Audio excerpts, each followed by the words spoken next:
하겠습니다. 오전에 우리가 튀르키예와 시리아를 위해서 이렇게 헌금을 했습니다.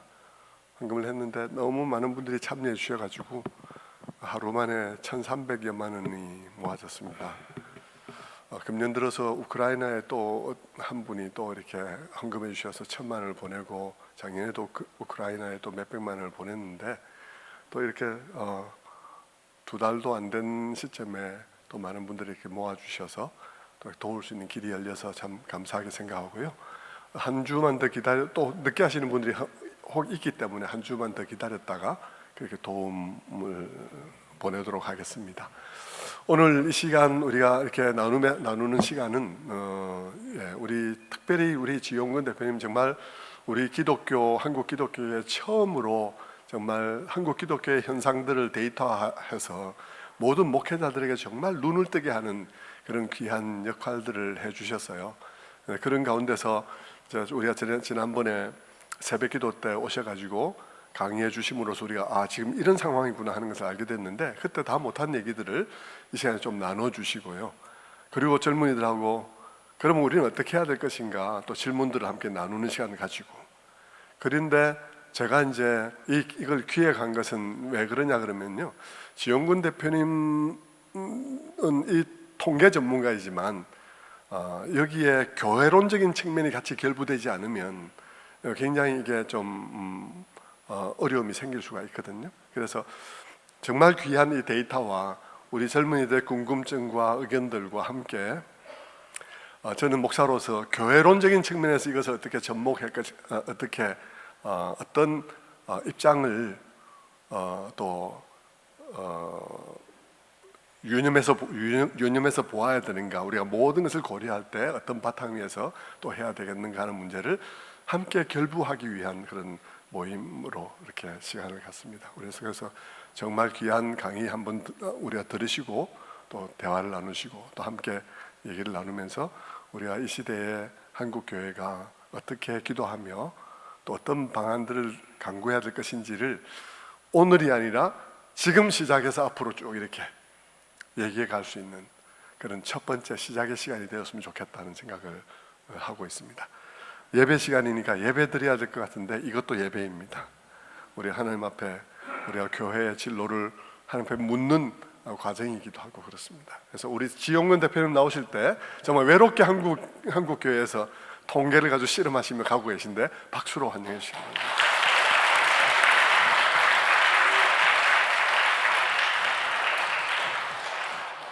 네, 방금 소개받은 목회 데이터 연구소를 운영하고 있는 지용근입니다.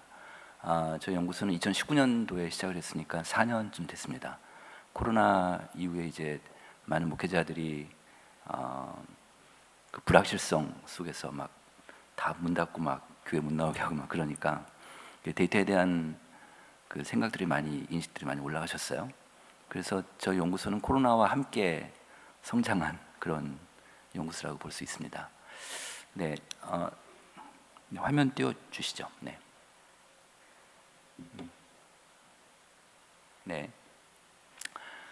먼저 코로나, 그러니까 오늘 이제 제가 한 20-30분 정도 앞에 강의를 하고 쭉 설명을 좀 드리고 그다음에 다시 또 이제 같이 이야기 나누는 시간을 좀 갖는 걸로 알고 있는데요. 일단 제가 한 20-30분 정도 이제 쭉 말씀드리면서, 지난번에 1월 달에 제가 와서 새벽기도 때 그때 와서 말씀드린 걸 좀 같이 복습도 하고, 그다음에 이제 그때 말씀드리지 못한 게 오늘 한 70-80% 되는데 그때 말씀 못 드린 것도 좀 보완적으로 이렇게 말씀드리겠습니다. 지난번에 말씀 못 드린 것 중에 하나가 이 종교 현황인데요. 현재 지금 한국의 종교가 좀 어떤지를 좀 보겠습니다. 네, 지금 우리가 보통 이제 언론에서 탈종교화 뭐 이렇게 해서 얘기는 많이 나오고 있어요. 그게 좀 어떤 상태냐면 숫자를 한번 좀 말씀드리면, 저 왼쪽 그래프는 한국갤럽에서 만 19세 이상 우리나라 국민들 대상 조사한 데이터를 이제 쭉 추적해서 시기별로 본 건데, 2014년도 보시면은 그 파란 게 무종교인이고 빨간 게 종교인이에요. 그러니까 종교인하고 무종교인하고 딱 5대5 정도 돼요. 그러니까 2014년도에는. 근데 19년도가 되면서 종교인이 42%로 줄고 그다음에 무종교인이 58%가 된 거예요. 그러니까 종교를 안 믿는 사람이 더 많은 거지 이제. 그러다 이제 2019년도 바로 코로나 직전에는 무종교인이 58%고 그러니까 그 19년도가 이제 그 코로나 전이죠. 그다음에 코로나 이후에 2021년도에 보니까 다시 또 무종교인이 종교를 믿지 않는 사람이 한 60%까지 올라갔고, 그다음에 종교인이 40%나 되는 거예요. 그러니까 우리나라 전체 성인들 기준으로 봤을 때, 어른들 기준으로 봤을 때 종교를 안 믿는 사람이 한 60%좀 된다. 근데 지금 지난해 말 데이터가 또 나왔는데요. 이거 아직 발표는 안 된 건데 작년 말은 지금 62%까지 올라와 있습니다. 그리고 드디어 이제 종교인이 38%까지 떨어져 있는 상태입니다. 그러면 전 세대별로 지금 이 데이터 보면은 40%가 종교인이니까 모든 연령들이 다 똑같이 40%가 종교인이 아닐 거 아니에요? 이제 연령별로 좀 이제 틀리게 되는데, 오른쪽 그래프를 보시면 그 빨간색이 이제 2021년 데이터 연령별로 본 거예요. 20대 청년들은 종교인이 22%예요. 그러니까 10명 중에 2명만 종교인인 거죠. 그 다음에 30대 청년들은 10명 중에 3명만 종교인이에요.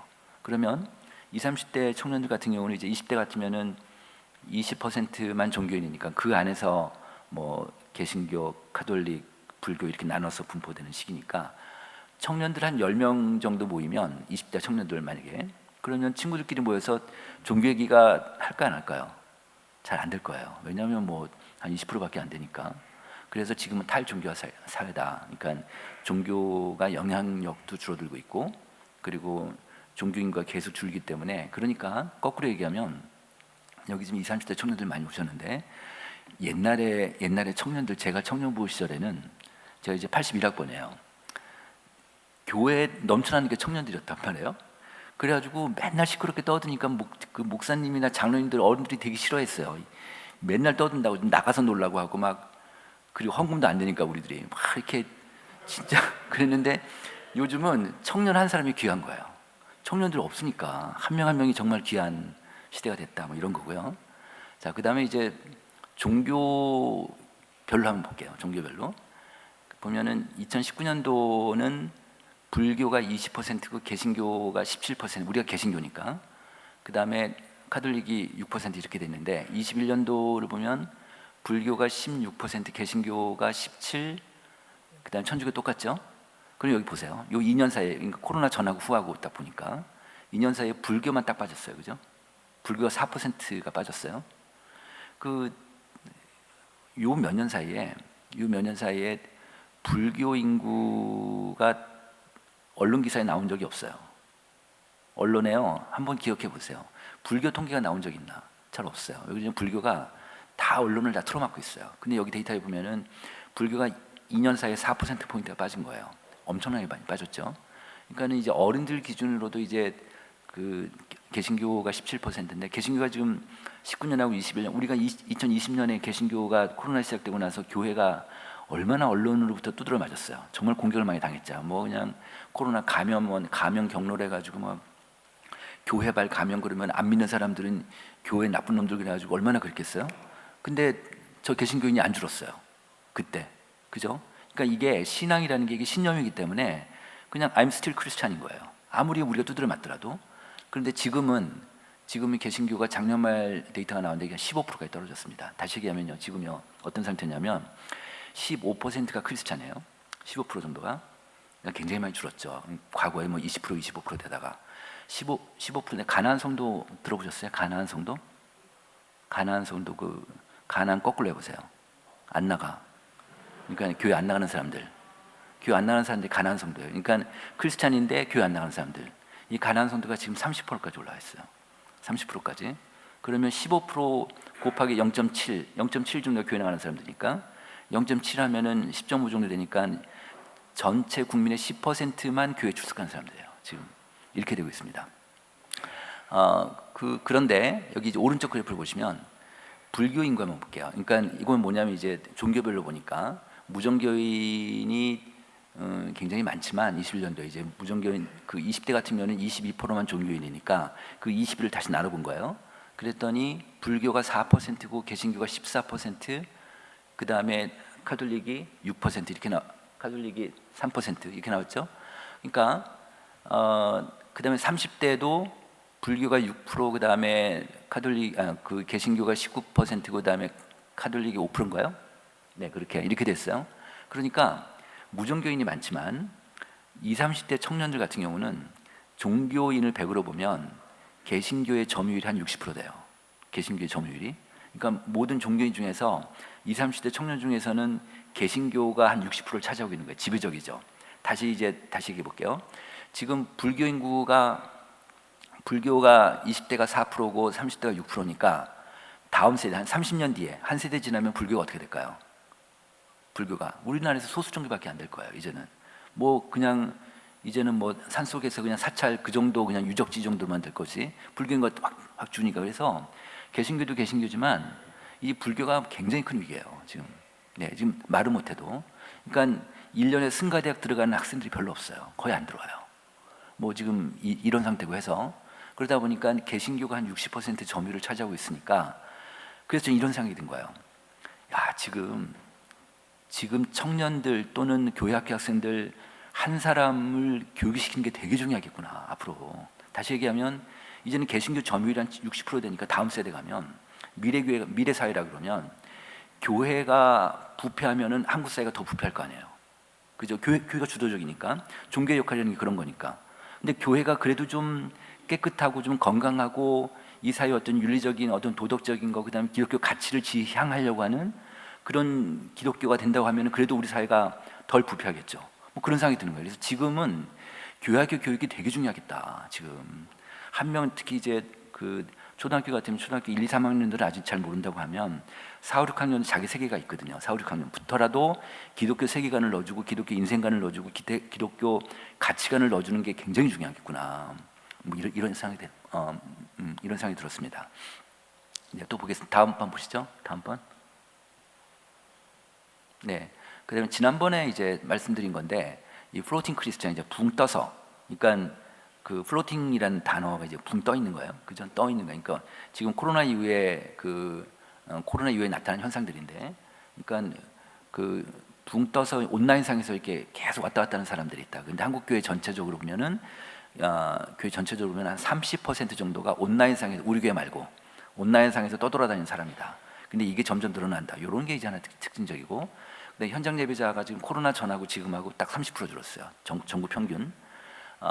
평촌 새순교회는 30% 이상 되시나 모르겠는데 하여튼. 네, 그러니까 평균이 한 30%니까 우리 교회가 막 그보다 높다, 우리 교회는 좀 낮다, 뭐 낮다 이렇게 할 수는 있겠죠. 그 다음에 성도들의 신앙이, 지난번에 말씀 다시 복습하는 겁니다. 성도들의 신앙이 약화되고 있다. 그리고 그 대신에 성도들이 신앙이 약화되면 그럼 어떻게 될까요? 과거에는 내가 깊었는데 지금 약해졌으면 영적인 욕구가 더 올라갈 거 아니에요. 그죠? 나는 영적 체험도 하고 싶어. 옛날에 그 경험이 있으니까 영적 체험을 더 높게 하고 싶은 이런 게 있고요. 또 하나는 그 평촌 새순교회는 예외인 교회가 하나 있어요. 그러니까 특징적인 측면에서 우리나라 전체가 지금 3040이 다 빠져요. 다 30대 40대 청년들이 안 나와요. 교회를 안 나오고 온라인 예배를 드리고, 그러니까 3040이 다 안 나오니까 어떻게 돼요? 그러면은 모든 사람이 다 안 나오는 건 아니지만 과거보다는 이제 상대적으로 덜 나온다는 거죠. 온라인 예배 드리고 가정 예배 드리고 뭐 방송 예배 드리고 또 예배 안 드리고 이런 사람들이 30, 40대가 많아진 거예요. 그런데 30, 40대가 교회를 안 나오면 그들의 자녀까지도 교회를 안 나오게 되잖아요. 그러니까 이게 연쇄적이에요. 연쇄적. 그러니까 미래 교회를 본다면은 결국 3040을 잡지 않으면 결국 한국교회에 희망 없다고 봐야 돼요. 이 정도인데, 그다음에 또 하나는 뭐냐면 이제 그 교회 양극화가 심하다. 그러니까 교회 양극화. 그러니까 예전부터 이제 큰 교회는, 근데 지금은요, 큰 교회라고 잘 될까요? 안 그래요. 큰 교회는 근데 양극화인데 가운데 교회가 없어지고 이제 점점 이렇게 되는데 하향 양극화라고 제가 이렇게 표현해봤습니다. 하향 양극화. 내려오면서 전체 더 양극화되는 거죠. 그러니까 큰 교회라고 잘 되는 교회가 그렇게 많지 않고 다 조금씩 못한데 작은 교회들이 더 어려워지는 거죠. 그래서 하향 양극화다. 그래서 이제는 새로운 패러다임이 필요하다. 그래서 어느 교회가 새로운 패러다임을 갖고 갈 수 있는가가 관건이다. 어느 교회가 새롭게 시도하느냐. 가만히 그냥 옛날 방식으로 이런 말이 있습니다. 그 교회학교들이 지금 그 아이들이 코로나 전보다 지금 한 절반이 줄었어요. 굉장히 많이 줄었거든요. 어른들 한 30% 줄었는데 지금 아이들 한 50% 이상 줄었거든요. 그러니까 굉장히 큰 위기라고 볼 수 있죠. 근데 이렇게 많은 아이들이 줄었는데 지금 교회학교 교육 여기 지금 선생님들 많이 와 계시겠지만 이런 말 있어요. 21세기 아이들을 20세기 교사가 19세기 방식으로 가르치고 있는 게 한국 교회라 이런 얘기가 있어요. 이렇게 너무 차이가 나는 거예요. 그래서 이제 이걸 어떻게 줄일 건가? 21세기 아이들을 21세기에 맞게끔 교육하는 방식이 되게 중요할 텐데 이거 이제 비본질적인 문제일 수는 있겠는데 그 방식을 계속 고민해야 되고 그러려면 지금 저 화면에 보이는 것처럼 새로운 패러다임이 필요하다. 새로운 패러다임으로 근데 지금은 아무도 모르니까 지금 시작하는 게 방법일 수 있다. 지금 우리 교회가 하는 게 길일 수 있다. 지금 상공사공 예배 드리시잖아요. 그게 하나의 길일 수 있다. 이렇게 볼 수 있는 거죠. 네, 그 다음에 이제 지난번에 제가 말씀드린 것 중에 하나가 어떤 게 있었냐면 SBNR이라고 있습니다. 지난 말씀 안 드렸는데 이게 뭐냐면 스피리추얼, 그러니까 이게 종교 사회학 용어예요. 그러니까 스피리추얼, 그러니까 영적인 욕구가 있는데 but not religious 해가지고 이 종교적이지 않다. 인 사람들인 거예요. 그러니까 다시 얘기하면 영적인 욕구는 있는 나는 크리스찬인데 옛날엔 교회를 잘 다니다가 지금은 제도권 교회 나가는 게 불편한 사람들이 생긴 거예요. 이 사람들이 그러니까 어떤 사람들이냐면 이제 뭐 예를 들어서 그 교회 권사님이 그 코로나 예전에 나왔다 지금 안 나온 사람들이 있으니까 아유 좀 권사님 나오세요. 교회 좀 나와 해가지고 이제 아주 오랜만에 나왔는데 이제 교인들이 오랜만에 보니까 아이고 왜 지금 나왔어 좀 빨리 좀 나오지 아이고 잘 나왔어 좀 앞으로 계속 잘 나와 뭐 이렇게 하면 손잡아주고 또 안아주고 이게 불편한 사람들 이게 불편한 사람들 그렇잖아요 그죠 이런 사람들이 있잖아요 이제는 이런 사람들이 SBNR이다 근데 이런 사람들이 점점 더 늘어난다 이런 얘기예요 그러니까 우리가 보통 한국 개신교인들 보면 평균 교회 생활 30년이 넘어요 그러니까 어릴 때부터 쭉 자라왔으니까 교회 안에서 뭐 결혼하고 사돈 맺고 다 하잖아요. 그러니까 이게 도시 안의 시족 사회란 말이에요. 교회가. 그러니까 이 안에서 뭐 어릴 때 내 모습, 그다음 우리 엄마의 문제, 우리 집안의 문제, 우리 아버지의 문제를 다 교인들이 알아. 내 문제를 아는 게 싫은 거예요, 이제. 네. 그래서 나랑 모르는 사람들이랑 오히려 더 편하고 우리 집안 문제를 다 아는 사람이랑 이제 섞고 싶지 않은 거예요. 요런 성향들이 이제 시대 트렌드로 이런 우리 한국인들이 이런 곳 교회 다니는 사람도 이제 이런 생각을 갖고 있는 거죠. 그래가지고 지금 좀 전에 말씀드린 대로 이런 SBNR이 그러니까 교회 나오기 싫고 자기 신앙을 있지만 이게 전체 크리스찬 중에서 아까 가난안 성도까지 포함했을 때 50%가 넘어요. 전체 크리스찬 중에. 그래서 이게 점점 더 SBNR이 많아진다는 건데 자 보세요. 교회 나오지 않는 사람들이 많아지면 이게 좀 유럽이랑 비슷해져요. 저희 나라가. 근데 교회 나오는 사람이 안 나오는 사람이 많아지면 많아질수록 교회당은 텅텅 비잖아요. 그럴 거 아니에요? 그래서 이런 현상들이 나타납니다. 그 다음 페이지 보실까요? 네, 그다음 네, 이거 한번 보십시오. 이 사진 한번 보세요. 이게 뭐 같으세요? 그냥 교회 건물 같기도 하고 아닌 것 같기도 하고 십자가도 없고, 그죠?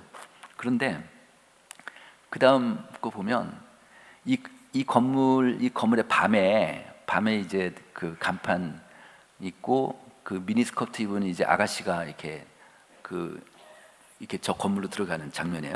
이 건물 안을 볼까요? 아니 이런데 바예요. 클럽이에요. 클럽. 여기가 예전에 교회 건물이었어요. 근데 이 건물을 제가 어떻게 발견했냐면 저희 직원이 여기가 어디 있냐면 성수동에 있어요. 성수동에. 근데 저희 직원이 그 근처에서 미팅을 하다가 교회 건물 같은데 이게 십자가가 없는 거예요. 그래가지고 사진을 찍어서 인터넷 뒤져보니까 저게 성수동에서 아주 핫한 클럽이에요. 그 이제 한국도 저런 시대 저런 건물이 이제 나오기 시작하는 거예요. 이게 교회 건물이 팔리니까 교회 안 되고 하니까 저기 할렐루야 교회라는 데인데 그래서 앞으로 이제 이런 현상들이 계속 나올 것이다 이렇게 보고 있습니다. 네. 자 그다음에 상군사공 얘기만 좀 하겠습니다. 지금 평촌교회가 상군사공이 강한 교회니까 좀 얘기하면 이건 제가 잘 안 보여서 좀 보겠습니다. 그 일상생활에서 스트레스를 주는 문제가 네 아래 좀 볼까요? 네, 좀 아래 네. 나는 직장 사회생활로 인해서 몸과 마음이 지친다가 71% 이게 상군사공 크리스찬들한테 물어본 거예요. 근데 나는 가사노동 및 육아 몸으로 지친다 이게 53%이게 돼요. 그 다음 또 볼까요? 네. 오른쪽 보면은 이게 가사노동이나 육아 스트레스가 나의 신앙에 긍정적인 영향, 부정적인 영향을 끼친다고 대답을 하는 거예요.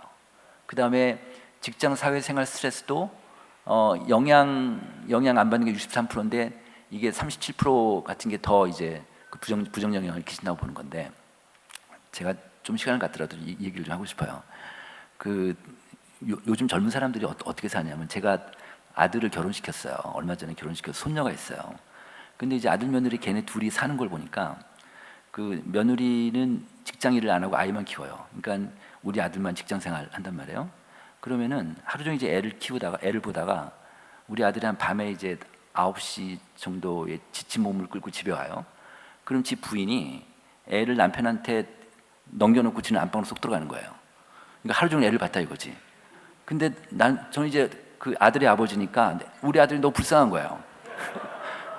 하루 종일 고생하고 왔는데 좀 지가 좀 보지. 그렇게 해서. 근데 제가 우리 아들을 키울 때는 우리 어머니가 제가 이제 우리 아들한테 뭐 그 기저귀를 간다든지 좀 애를 케어하면 우리 어머니가 저를 혼냈어요. 남자 그런 거 하는 거 아니라고. 아, 지금 시대가 바뀌었지. 근데 우리 며느리가 저한테 뭐랬냐면, 아버님, 저는 독방 육아를 안 할 거예요. 딱 그러는 거예요. 요즘 저는 사람들은 육아를 독방 육아라고 표현하는 거예요. 그러니까 공동 육아하는 게, 그래서 이게 직장 사회생활 스트레스보다 가사 노동하는 게 더 스트레스가 심한 거예요. 같이 육아를 하니까. 그러니까 젊은 사람들이 막 결혼 안 하려고 하고 막 하여튼 그래서 이런 문제 때문에 신앙이 더 약해진다. 그런데 목사님들이 목사님 설교하실 때 인생에 고난이 있으면 교회를 더 찾게 되잖아요. 교회를 더 가게 되고.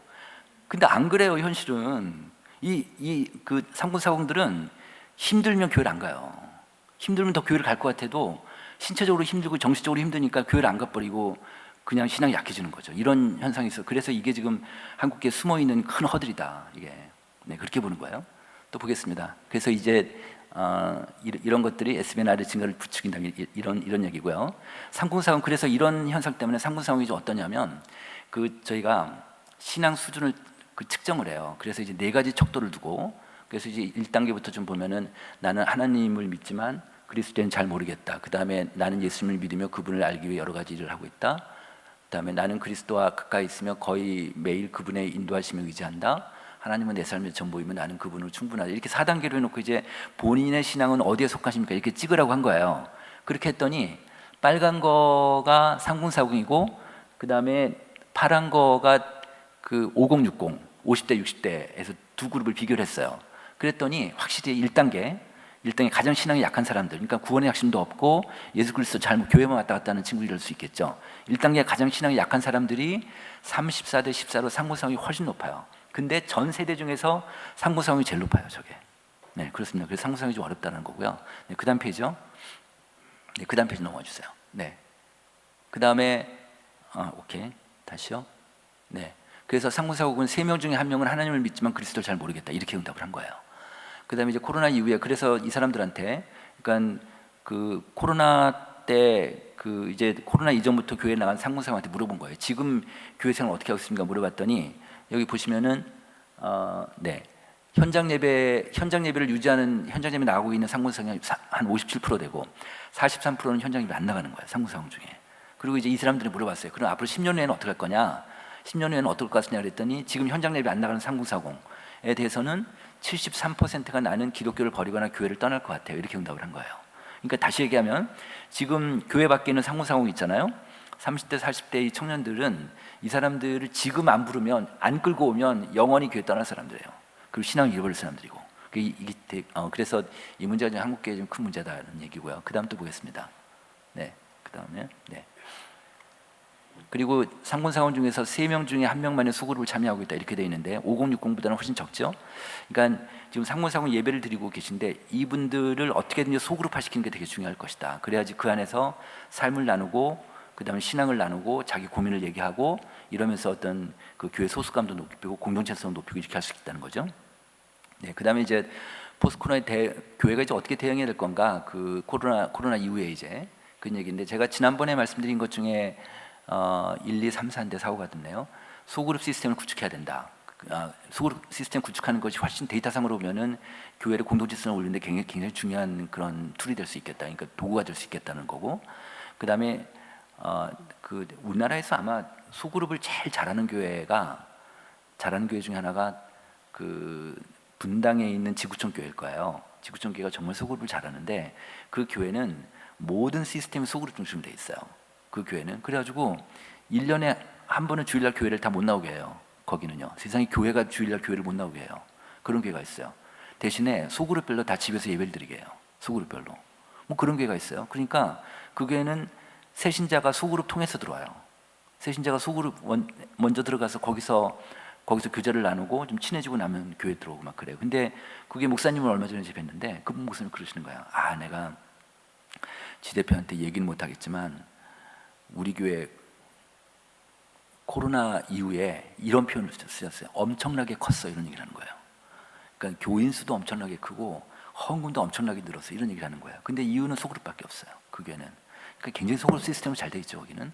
네, 그래서 그런 얘기보다 하이브리드 처치, 그러니까 그 온라인하고 오프라인하고 같이 교회가 가야지만 이게 미래 교회가 될 것이다.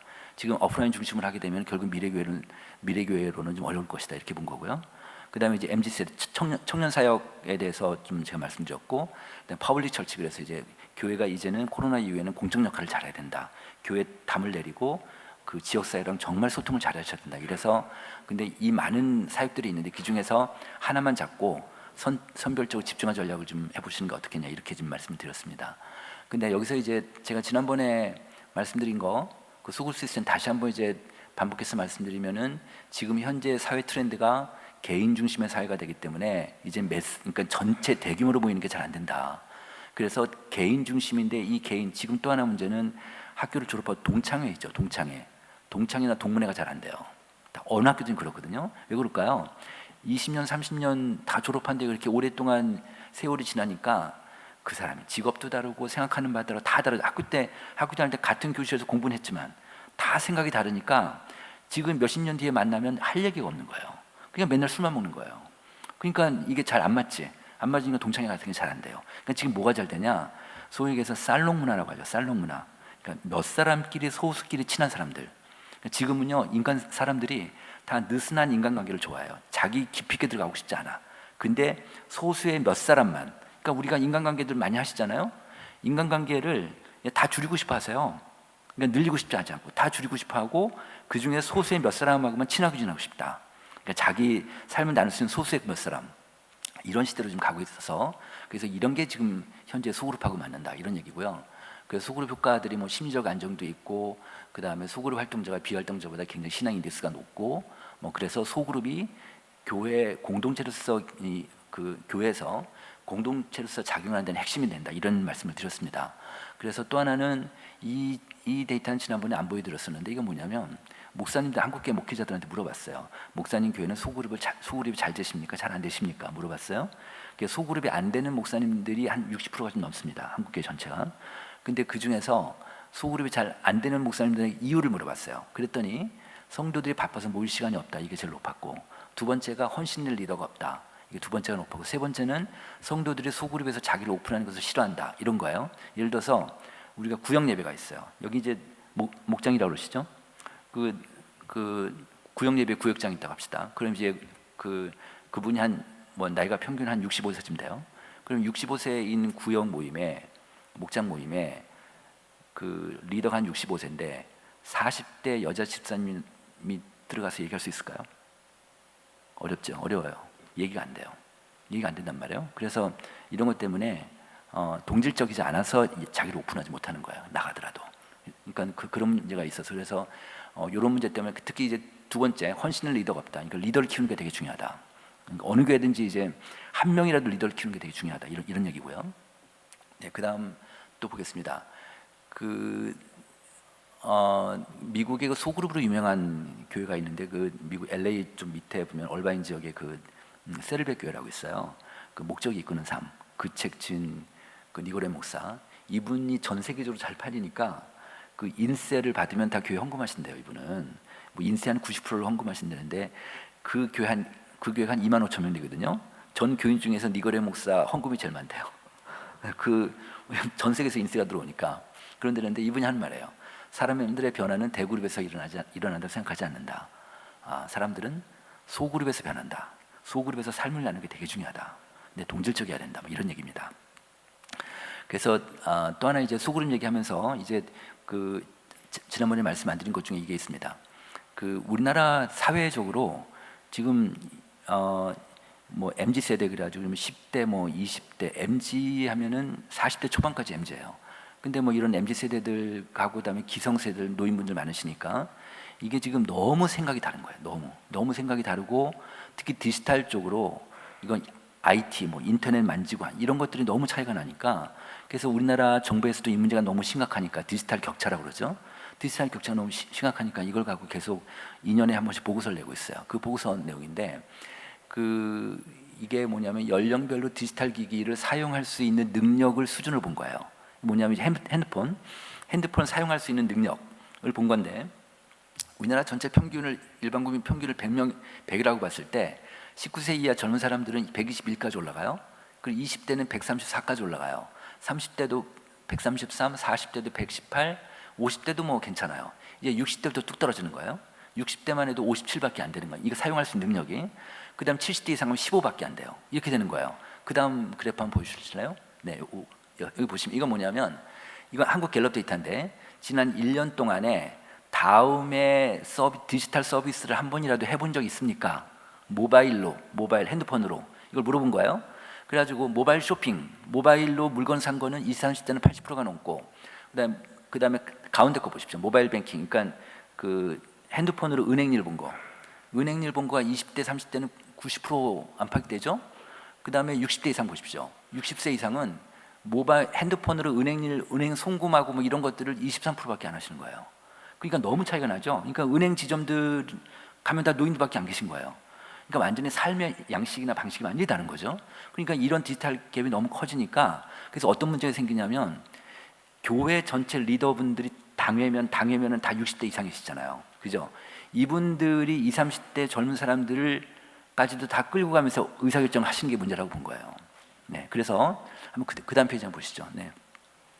여기 보시면은 지금 한국계 당회, 그러니까 한국계 장로님들 평균이요 65세입니다. 우리나라. 그 다음에 우리나라의 목사님들 평균 나이가 60이래요. 그러니까 총대 나이를 보면은 반반이니까 그래서 63입니다. 63. 그런데 지금 현재 국회의원들 평균 나이가 오른쪽 볼게요. 오른쪽 55세. 8살 차이 나요. 8살 차.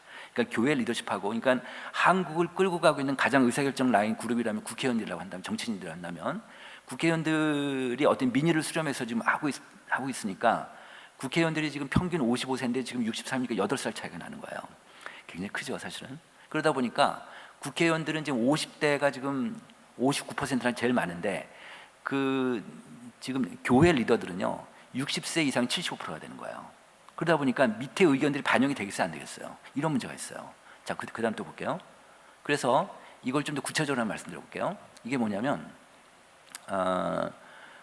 각 연령대별로 세대 인식이 얼마나 차이 나는가 본 거예요. 어떻게 설문했냐? 이게 한국 리서치 데이터인데 그 응답자들한테, 국민들한테 연령대를 보여주면서 이 연령대에 대해서 귀하는 얼마나 세대 차이를 느낍니까? 이렇게 물었어요. 그래가지고 위에 볼게요. 20대 청년들 같은 경우에 오른쪽으로 한번 보실래요? 오른쪽에 20대 청년들 같은 경우에는 오른쪽으로 더 오른쪽으로. 네, 60대 층한테 89%가 세대 차이를 느낀대요. 20대 청년들은. 근데 이제 아래를 보면 60대는요. 왼쪽 볼까요? 왼쪽으로. 네. 좀 더 왼쪽으로. 네. 60세 이상은요. 20대들한테 93%가 세대 차이를 느낀대요. 그러니까 다 똑같이 높은데 노인들이 젊은 사람들한테 더 세대 차이를 느끼세요. 젊은 사람들은 그래도 좀 덜한데. 그러니까 보세요. 그래도 뭐 똑같이 90% 안팎이라면 만약 교회 장로님 65세 장로님하고 그다음 20대 청년들하고 둘이 앉혀놓고 대화를 하면 되겠습니까? 안 되겠습니까? 말이 안 될 거 아니에요. 그죠? 근데 말이 안 되는데 진짜 말 못해요. 그런데 우리 우리나라가 지금 OECD에서 사회 갈등이 제일 높은 나라 중에 하나거든요. 세 번째로 높은 나라예요. 사회 갈등이, 특히 정치 갈등이 되게 높죠. 그런데 세대 갈등이 우리나라에 꽤 높은 나라예요. 세대 갈등이. 밖에서는 세대 갈등이 되게 높아요. 근데 교회 안에서 세대 갈등이 높아요, 안 높아요? 교회 안에서. 여기 한번 대답해 보세요. 교회 안에서 세대 갈등이 있어요, 없어요? 별로 없죠. 별로 없죠. 왜 그럴까요? 없는 이유는요, 젊은 사람들이 입을 닫아서 그래요. 그죠? 얘기를 안 하니까. 얘기하고 싸우면 안 되니까, 교회에서 노인들한테 이런 권위주의적인 이런 문화에서 노인분들한테 싸우면 안 되니까 그냥 입을 닫아버리고 소위 젊은 사람들 요즘 유행하는 그 트렌드, 조용한 사직, 그냥 조용하게 교회 떠나는 거예요. 이렇게 되는 거죠.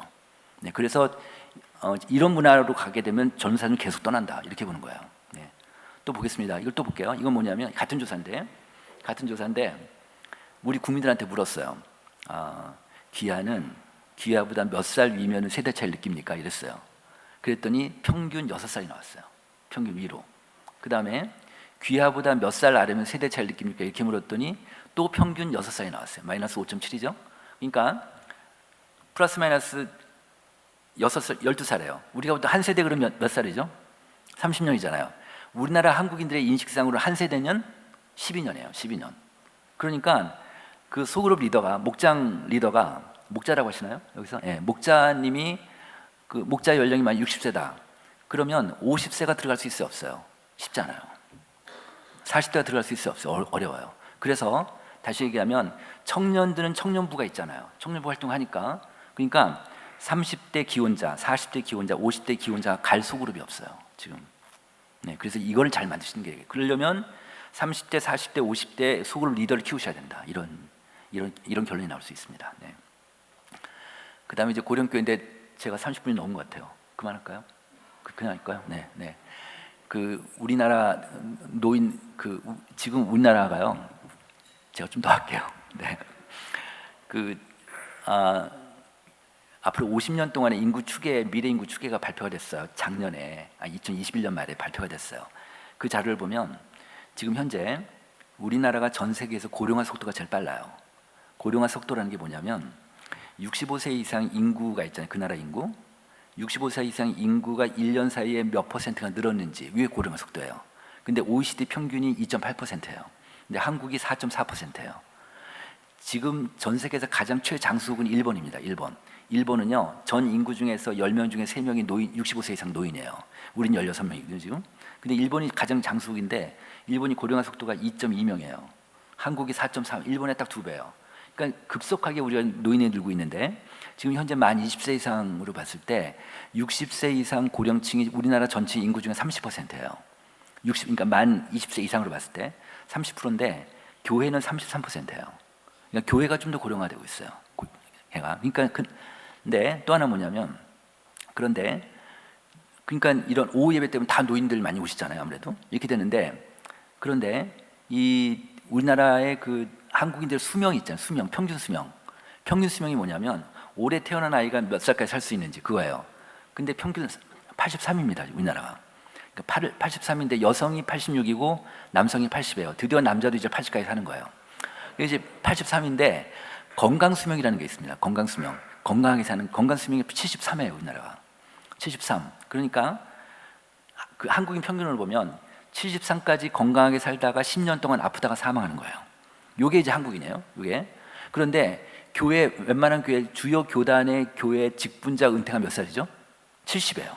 그죠? 다시 얘기하면 한국 73세까지는 건강한데 3년 전에 은퇴하라는 거예요. 지금 이 문제가 있어요. 이 문제가. 그러니까 나는 아직 건강하고 팔팔한데 지금 교회에서 은퇴하라니까 지금 저희 교회가만 하더라도 그 올해 은퇴한 장로님이 계신데 이분이 이제 주일날 예배 끝나고 나서 식당에서 밥을 다 같이 밥을 먹거든요. 저희 교회는. 근데 혼자 저쪽에 혼자 구석에서 혼자 밥을 드시는 거예요. 이분이. 근데 제가 그래서 옆으로 갔어요. 왜 혼자 드시니까 먹을 사람이 없는데 이러는 거예요. 이분이. 그래서 집에 가려고 그랬대요. 그러니까 아무도 관심이 없는 거예요. 이분한테. 자기는 건강한데. 그리고 또 이제 예전엔 장로님들하고 식사도 같이 하고 목사님하고 식사 같이 하고 뭐 부서장이니까 부서원들끼리 하다가 이제 먹을 사람이 없는 거예요. 이렇게 되니까 너무 외로우신 거지 건강한데. 그래서 제가 이 조사를 한 거예요. 이 조사는 뭐냐면 우리나라 65세 이상 노인 교인들 한 2,000명을 조사를 했어요. 그래서 이분들이 한번 생각을 좀 들어보려고. 지금은 어떠냐면 우리가 그 여호수아서에서 이산지를 내게 주소서 그 누구죠? 갈렙이잖아요. 갈렙이 그때 몇 살이었어요? 85세였어요. 85세. 물론 지금의 나이하고 다를 수는 있겠지만 내 나이 85세인데 나는 아직까지 강건하다 이랬단 말이에요. 지금 한국의 노인들이 강건하신 거예요. 해서 그래서 이제 이 조사를 한번 해보니까 이런 데이터가 나왔어요. 일단 노인들 65세 이상 노인들한테 교회 바라는 점이 무엇입니까? 이렇게 물었더니 같은 나이의 교인들끼리 좀 교제할 수 있도록 좀 도와달라 교회에서. 그 다음에 소그룹 활동하고 싶다. 전 세대 중에서 60대 이상이 제일 소그룹 활동 요구가 높으세요. 네, 그러니까 이분들을 소그룹으로 묶어놓고 여가 시간 활용을 위한 프로그램 제공해 달라는 건데, 근데 이분들의 조건이 있어요. 이분들은요 노인대학에서 노인자 들어가는 거 싫어하세요. 그리고 실버대학 실버자 들어가는 거 싫어하세요. 이거 그런 것만 빼고 그렇게.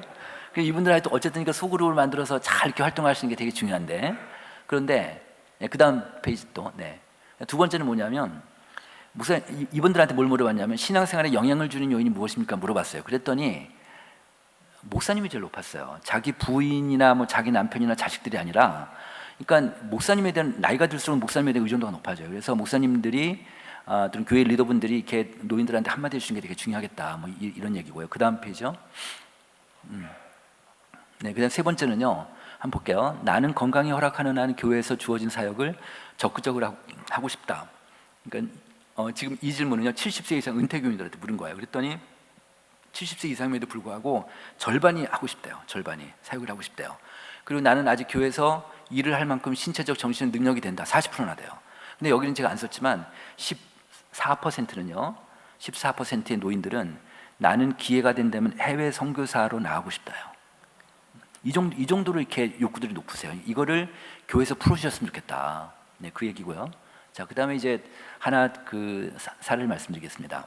이게 이제 포항에 있는 제1교회라는 데인데, 이 교회가 교인 수가 한 2,000명인데, 그냥 보통 전통적인 교회였어요. 전통적인 교회에서 이제 구역별로, 지역별로 교구를 만들어서 1교구, 2교구 지역별로 쫙 만드는데 이게 교회가 성장이 안 되는 거예요. 교회가 잘 안 돼. 그래가지고요, 그 교회 당회에서 고심 끝에 정말 스타디도 많이, 연구도 많이 하고 세미나도 많이 하고 해서 고심 끝에 교구를 없애버렸어요. 그거를 다 없애버리고 어떻게 바꿨냐면 연령별 교구를 바꿔버렸어요. 연령별로. 그래서 유치원, 초등학생 부모 교구, 그 다음에 중고등학교 부모 교구, 이런 식으로. 그 다음에 40대 교구, 50대 교구, 60대 교구, 70대 교구, 이런 식으로 만든 거예요. 여기서 보시면 그 맨 오른쪽에 72세 있잖아요. 72세요. 72세 요한 공동체인데, 여기는 뭐냐면 은퇴교인들이지. 은퇴교인들한테 교구를 만들어 가지고, 그래서 이분들은 언제 모이냐면 매주 목요일날 모인대요. 목요일날 이제 교회당이 꽤 커요. 그러니까 교회당 와가지고 이제 각 공간별로 다 소그룹을 해요. 소그룹을 하는데 이게 한 몇 년 됐어요. 이 교회가 어떻게 변했냐면 주일날 이분들이 나오는 인원보다 목요일날 나오는 인원이 더 많은 거예요. 그러니까 이게 지금 그 소그룹이 잘 되고 있는데, 소그룹 하는 그 요인이 뭐였냐면, 이 소그룹 리더를 누굴 시켰냐면 40대, 50대 그 권사들, 여자 권사님들, 여자 집사님들을 소그룹 리더 훈련시켜서 집어넣어 버린 거예요. 글로. 그래가지고 몇 년 해보니까 어떤 현상이 나타나냐면, 이 노인들이 자기 고민을 자기 부인이나 남편한테 얘기를 안 하고 이 소그룹 리더하고 얘기하기 시작하는 거예요. 이렇게 하면서 이제 이게 잘 됐죠. 이 교회는요, 이거 하나 때문에 컸어요. 요 시스템 하나 바꾸는데, 요거만 물론 고민을 많이 했지. 요거만 딱 바꾸는데 교회가 한 1.5배가 컸어요. 교회가. 이런 교회도 있다. 그래서 이런 소그룹도 중요하고, 연령별로 그룹핑하는 게 되게 중요하고, 그다음 리더를 어떻게 세우는가 되게 중요하다. 뭐 이제 이런 것들이 좀 한국계 요즘 나오는 하나의 샘플들입니다. 이게. 여기까지입니다. 고맙습니다.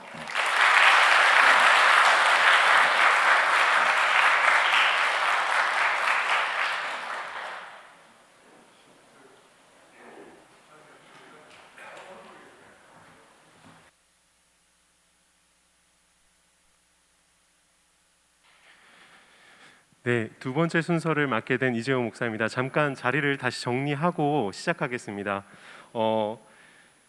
지금 아기자기나 청년부 가운데 여기 앞자리에 안 계신 분들은 혹시 위에 있거나 저 뒤에 있거나 하신 분들은 앞에 나오셔서 앞에서 함께 참여해 주시면 같이 대담할 수 있을 것 같습니다. 그래서 자리를 좀 이동해 주시길 부탁드리고, 저희가 자리를 좀 정리한 후에 대담을 시작하겠습니다.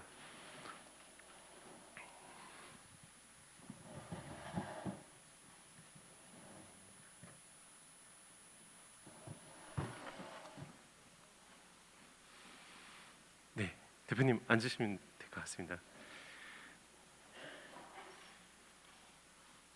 우리 대담하실 우리 아기자기 또 청년부 형제자매님들 함께 앞으로 나와주시면 감사하겠습니다.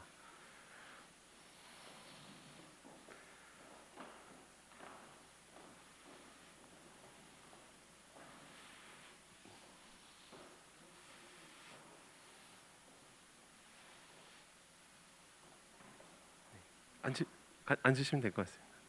네.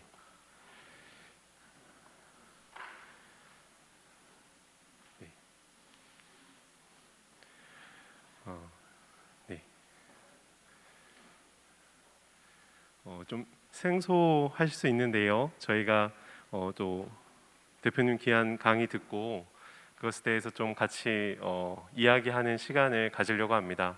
우리 특별히 젊은 세대들을 중심으로 저희가 이제 이야기를 나누지만 저희 교회 온 성도들이 다 같이 이 대화를 들으면서 우리 한국 교회와 또 우리 교회에 또 어떤 방향성을 갖고 나가야 할 것인지 또 앞으로의 세대들은 어떻게 우리가 진단해야 할 것인지 잘 좀 돌아볼 수 있는 시간 됐으면 좋겠습니다. 먼저 제가 이 대담회를 준비하면서 저희 2030, 40 세대에도 이제 지용구 대표님께서 하신 그런 설문과 비슷한 항목으로 한번 이렇게 조사를 했었습니다. 한 50명 정도가 설문에 참여해서 조사를 했었는데요. 앞에 보시면 이제 여러 가지 했는데 제가 지금 이거 하나를 갖고 온 것은 뭐냐 하면 본인들이 스스로 생각하기에 코로나19 이후에 자신의 신앙생활이 어떻게 변화되었나를 이제 물어본 겁니다. 물어봤는데 이제 한 50명 중에 한 20명은 자신의 신앙이 좀 약해진 것 같다. 그리고 50명 중에 20명은 비슷한 것 같다. 그리고 이제 그 중에 한 5명은 신앙이 깊어진 것 같다. 또 5명은 잘 모르겠다. 이렇게 답을 했었습니다. 우리가 이제 젊은 세대들이 특별히 이제 어떻게 보면 코로나19로 인해서 더 많은 영향들을 받을 수 있을 거라고 생각하고요. 그리고 실제로도 우리 교회 안에 젊은 세대들이 코로나 때문에 코로나 이 기간 동안에 신앙생활에 여러 가지 어려움들을 겪으면서 자신의 신앙이 좀 약해진 것 같다 생각을 많이 하는데요. 우리 성도님께서 너희들 왜 그래? 이렇게 바라만 보시지 마시고 어떻게 하면 우리 젊은 세대들을 잘 또 이렇게 격려하고 또 이끌고 또 이들을 신앙으로 잘 인도할 수 있을까 생각하면서 이 코로나 이후에 우리가 어떻게 할까 좀 생각하면서 대화들을 나눠봤으면 좋겠습니다. 제가 이제 아기자기 또 청년부랑 이 대담회를 준비하기에 앞서서 함께 대담회에 관한 전체 모임을 통해서 대화들을 또 토의들을 했었습니다. 그래서 이제 제가 어떤 내용들로 이 대담회를 꾸밀까 하면 좋을까 생각을 했었는데 지용구 대표님 강의도 제가 지난번에 들은 것을 바탕으로 또 우리 아기자기랑 청년부 같이 전체 모임 한 내용들을 바탕으로 해서 한 주제를 한 4가지 정도를 뽑아봤습니다. 너무 성도님들께서 너무 이렇게 막 여기서 이 말하고 저기서 저 말하고 막 하면 이렇게 무슨 이야기인지 잘 이해하기 어려우실 수도 있고 뭐 하고 있는 거지 생각할 수 있을 것 같아서 주제를 선정해서 그 주제에 대해서 집중적으로 좀 대담하는 시간을 가지려고 합니다. 그래서 첫 번째는 이제 온라인 예배 또 오프라인 예배에 대한 주제입니다. 그래서 저 보시면 저희 아기자기랑 청년부에서 그 50명을 대상으로 문의한 것인데요. 온라인 예배에 대한 의견들을 물은 겁니다. 그 필요성에 온라인 예배가 필요하냐 필요하지 않냐 그냥 이렇게 간단하게 물었는데요. 그 50명 중에 한 44명은 온라인 예배가 필요하다. 이것을 지속적으로 해야 된다라고 답했고 그 중에 한 6명은 온라인 예배 필요하지 않은 것 같다. 이렇게 답을 했습니다. 젊은 세대의 이야기입니다. 물론 보면 압도적으로 많은 수가 온라인 예배가 정말 필요하다 이렇게 이야기하고 있는데요. 이 온라인 예배가 저희들 사실 생각해 보면 갑자기 코로나가 터지면서 이 온라인 예배가 전국적으로 교회들마다 이제 시작이 되었는데 이것에 대한 이해나 태도나 자세나 이런 것들 바라보는 데 있어서 어떻게 바라봐야 할지 좀 논의하면 좋겠다는 생각이 들었습니다. 그래서 온라인 예배에 대해서 우리 대담자 제가 이름이 갑자기 권태진 형제, 권태진 집사님 먼저 본인 생각들 우리 대표님께 한번 이야기 드리면서 이제 대담을 시작했으면 좋겠습니다. 예, 말씀해 주시면 좋겠습니다. 개인적으로는 이제 좀 많은 얘기를 많이 나누고 했는데 오늘 이제 대표님 강의를 들으면서 사실 거기에 모든 내용이 축약돼서 사실 있었거든요. 그래서 저는 개인적으로는 IT 개발자로 지금 개발하고 있는데 회사 사회도 되게 뭐 코로나라서 좀 부각이 됐던 부분이 있지만 비대면으로 서비스를 계속 은행들도 하고 있고 또 모든 뭐 스마트폰 기기들도 뭐 비대면 서비스를 많이 확대하고 있는데 계속해서 그 아까 말씀하신 하이브리드 처치가 저는 굉장히 마음에 와닿더라고요. 근데 이게 코로나라서 그런 게 아니라 저 같은 경우는 왜 온라인 그 예배의 필요성을 느끼냐면 이제 제 경우를 들자면 제가 해외에 가거나 이제 아파서 뭐 교회에 오지 못하는 경우에 그 온라인 예배를 적극적으로 이용을 해서 제 신앙을 더 지키고 또 그것을 가지고 좀 시간 예배에 대해서 이제 시간이나 장소에 구애받지 않고 예배를 드릴 수 있다는 생각이 들어서 사실 저는 적극적으로 좀 온라인 예배가 확산됐으면 좋다는 생각을 항상 해왔습니다. 그리고 이제 그 온라인 예배를 가지고 좀 전도를 활용을 할 수 있는 방안, 그리고 이제 온라인 예배를 드리지만 온라인 예배 때문에 이 친구가 뭐 이 성도가 교회가 안 나온다 이런 문제 의식을 갖는 게 아니라 이분이 온라인 예배를 통해서 우리 교회를 어떻게 포함시킬 수 있느냐, 또 온라인 예배에 연장을 해서 소모임으로 또 소모임을 통해서 그분을 교회로 또 오게 할 수 있는 방안이 하나로 될 수 있기 때문에 생각을 했거든요. 그래서 이게 지금 제가 작년에 이제 청년부를 보면은 저희 교회 청년부를 보면은 그 온라인 예배를 안 하는 경우가 생겼거든요. 제가 알기로는. 근데 그 이유가 뭐냐? 교회에 안 나와서 온라인 예배를 안 했다. 근데 이거는 사실 그 온라인 예배 여부와는 상관없이 그 본인의 그 신앙 때문에 또 교회에 와서 불편한 상황이 있을 수도 있기 때문에 그런 상황이 이제 발생했다고 저는 생각하거든요. 그래서 저는 이제 온라인 예배가 오프라인 예배와 병행해서 또 그 예배를 통해서 또 소모임을 더 강화한다면 온라인 예배가 꼭 필요하다는 생각을 가지고 있습니다. 네, 우리 이제 권태희 지사님 의견을 들어봤는데요. 이 젊은 세대들 같은 경우는 온라인 예배의 필요성을 많이 느끼잖아요. 근데 우리 좀 나이가 많으신 성도님들 같은 경우는 온라인 예배에 대해서 이렇게 생각할 수 있죠. 아, 이게 예배냐? 온라인 예배를 드리고 있으면 이게 예배냐? 여기 나와서 목사님 앞에 보면서 이렇게 예배를 해야지 예배지 이렇게 생각할 수 있거든요. 저는 이런 좀 차이가 좀 한국 교회 안에 좀 크지 않나 이런 생각들을 많이 합니다. 그런 부분에 있어서 대표님께서 조금 더 이렇게 설명을 더 부연하거나 하실 수 있는 부분들이 있을까요?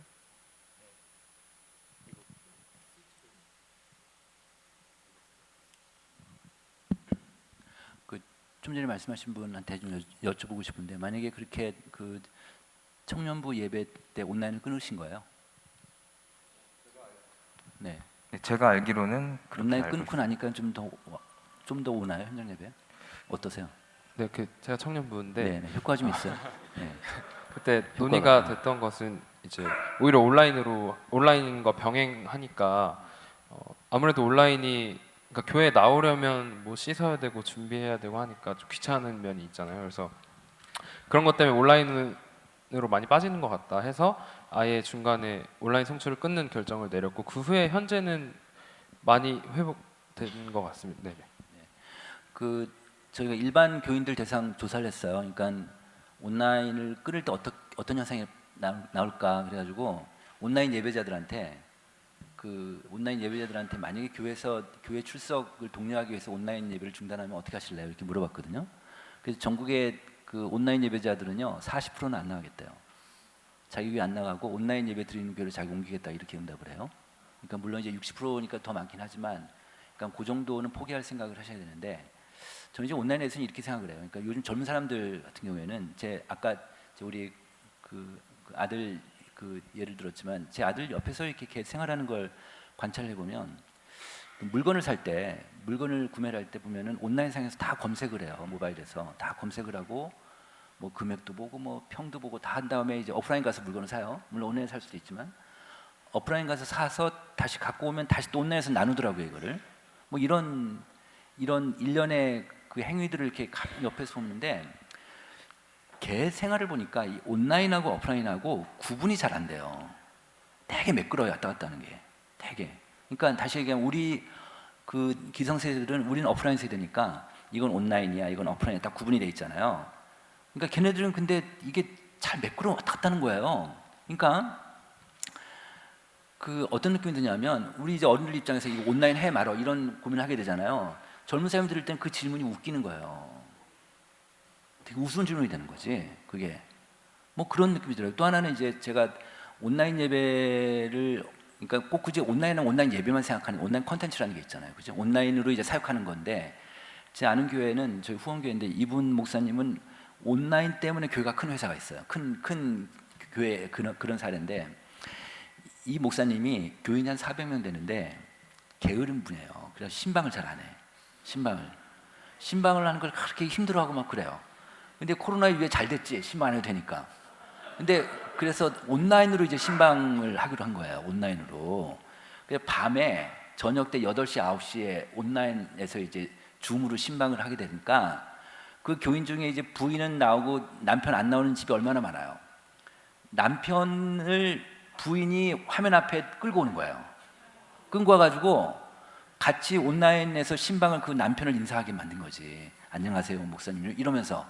그래가지고 결국 그 남편을 끌고 교회까지 오게 된 거예요.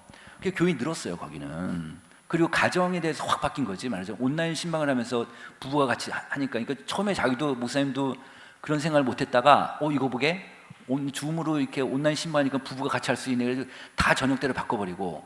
그래서 그런 케이스도 있어요. 그러니까 온라인 컨텐츠를 잘 활용하는 게 좋은데, 제 책에 이제 하이브리드 철치라고 썼는데, 여기 그 하이브리드 차를 운영하시는 분 계실지 모르겠어요.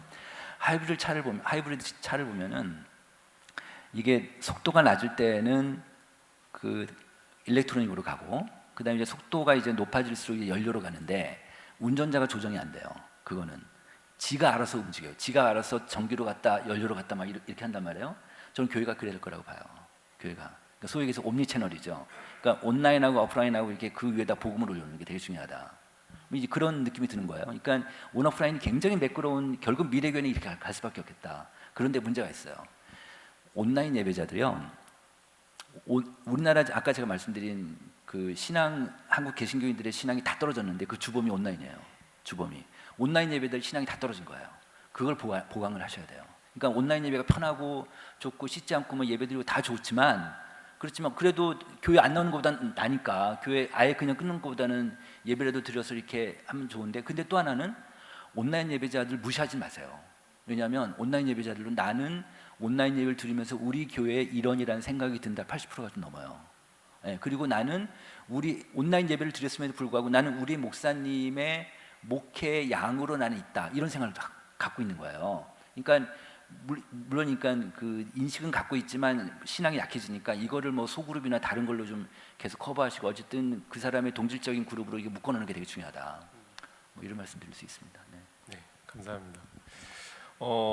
저희가 시간이 많지 않아서 빨리빨리 주제를 넘어가겠습니다. 더 묻고 싶은 게 있는데 다음 주제로 넘어가세요. 두 번째 주제는 이제 플로팅 크리스천이라는 부분.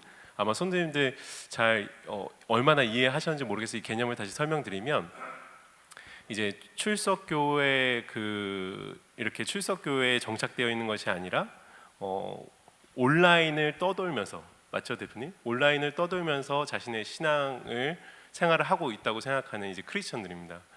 그리고 이 플로팅 크리스천 또는 뭐 이렇게 앵커링 크리스천, 제가 이렇게 표현했는데, 이제 추석교회에 이렇게 완전히 닻을 내리고 있는 크리스천은 앵커링 크리스천이라고 하면, 이건 그냥 제가 표현한 겁니다. 이제 대표님께서 말씀하신 플로팅 크리스천은 어디 한 군데 정착하지 않고 온라인으로 이제 신앙생활을 주로 영위하는 크리스천에 대한 문제를 지금 이 주제를 가지고 잠깐 생각해 보려고 하는데요. 그리고 아까도 SBNR 말씀하셨지만, 이게 SBNR이라는 게 영어 약자여서 그런데 이제 생각하면 나는 스스로 신앙이 있다고 생각하고 나는 스스로 영적이라고 생각하지만 교회는 나가고 싶지 않은 거죠. 어떤 문제든지 간에, 어떠한 자신의 개인적인 이유든지 간에 상관없이 교회는 나가고 싶지 않은 그런 이제 현상들이 지금 벌어지고 있거든요. 근데 이제 제가 이제 우리 아기자기나 청년부랑 이렇게 논의하면서 보니까 그런 현상들이 실제로 한국 교회에 이전부터 있어 왔는데, 그것이 사실은 온라인 예배가 또는 코로나로 인해서 온라인이나 이런 게 확산되면서 더 그 현상이 수면 위로 많이 떠오른 거 아닌가, 이런 생각이 들었습니다. 그래서 그 주제에 대해서 우리 잠깐 생각해보고 얘기 나눠보려고 하는데요. 이거는 이제 우리 안지현 지사님이 한번 같이 이야기하면서 했으면 좋겠습니다.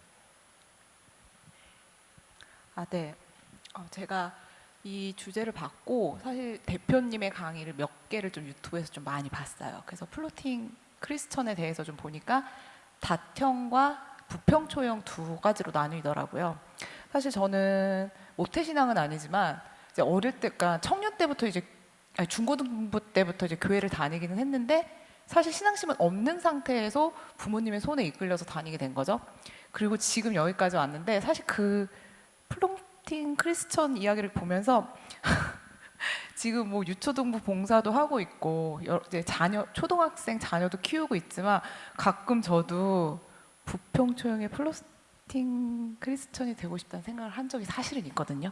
근데 이제 아까 설교하셨던 것 중에 강의 내용 중에 보면은 이제 직장 문제, 자녀 육아 문제, 사실 그게 지금 제 상황에 다 맞아떨어지는 얘기인 거예요. 그러다 보니까 신앙적으로 약간 좀 흔들리게 되고 제 중심을 꽉 잡아야 되는데 사실 이게 코로나로 인해서 소모임 같은 게 이루어지지 않았기 때문에 제 신앙적인 부분에서 누군가 함께 이렇게 의논을 하거나 이런 부분들이 많이 부족해서 제 신앙이 약해졌다는 생각을 저도 사실 많이 했거든요. 그래서 그런 것들을 보면서 나도 그러니까 이렇게 나름 이제 다른 뭐 어른들이 봤을 때 어머 그래 안지영 집사 되게 열심히 잘하고 있어 이런 소리는 듣지만 사실 그런 소리를 들을 때마다 한편으로 너무 죄송한 거예요 하나님 앞에. 네, 그래서 나는 사실 그래서 그런 부분들을 이제 느끼면서 사실 한편으로는 또 제가 또 교회 생활을 열심히 할 때는 그러니까 제 신앙이 좋고 이랬을 때는 그렇게 플로팅 크리스천 같은 분들을 봤을 때 약간 저도 비난을 했던 적이 있었거든요. 그러니까 그런 것들이 다 생각이 나게 되더라고요. 이번 이 주제에 대해서 준비를 하면서. 근데 한편으로는 이런 온라인 예배와 이런 것들을 같이 병행하면서 나 혼자만의 또 그런 시간들이 필요하거든요. 사실은 꼭 이 안에 섞여 있지 않더라도. 그래서 그런 부분들을 제가 이제 뭐 한 2년 3년 동안 경험하면서 이 플로팅 크리스천에 대해서 약간 색안경을 끼고 볼 것이 아니라 그 사람의 그 성향이라던가 그 사람이 지금 처한 그 입장이라던가 이런 것들을 생각을 하면서 저 사람이 왜 이렇게 되고 있는지 이런 것들을 함께 이해해주는 마음이 더 필요하지 않은가, 저는 이런 생각을 좀 많이 하게 됐거든요. 이제 플로팅 크리스찬이라고 하면 우리가 조금 말씀하신 것처럼 부정적인 인식도 갖게 되고 또 이것을 어떻게 극복해야 될 것인가 많이 생각하게 되는 것 같은데요.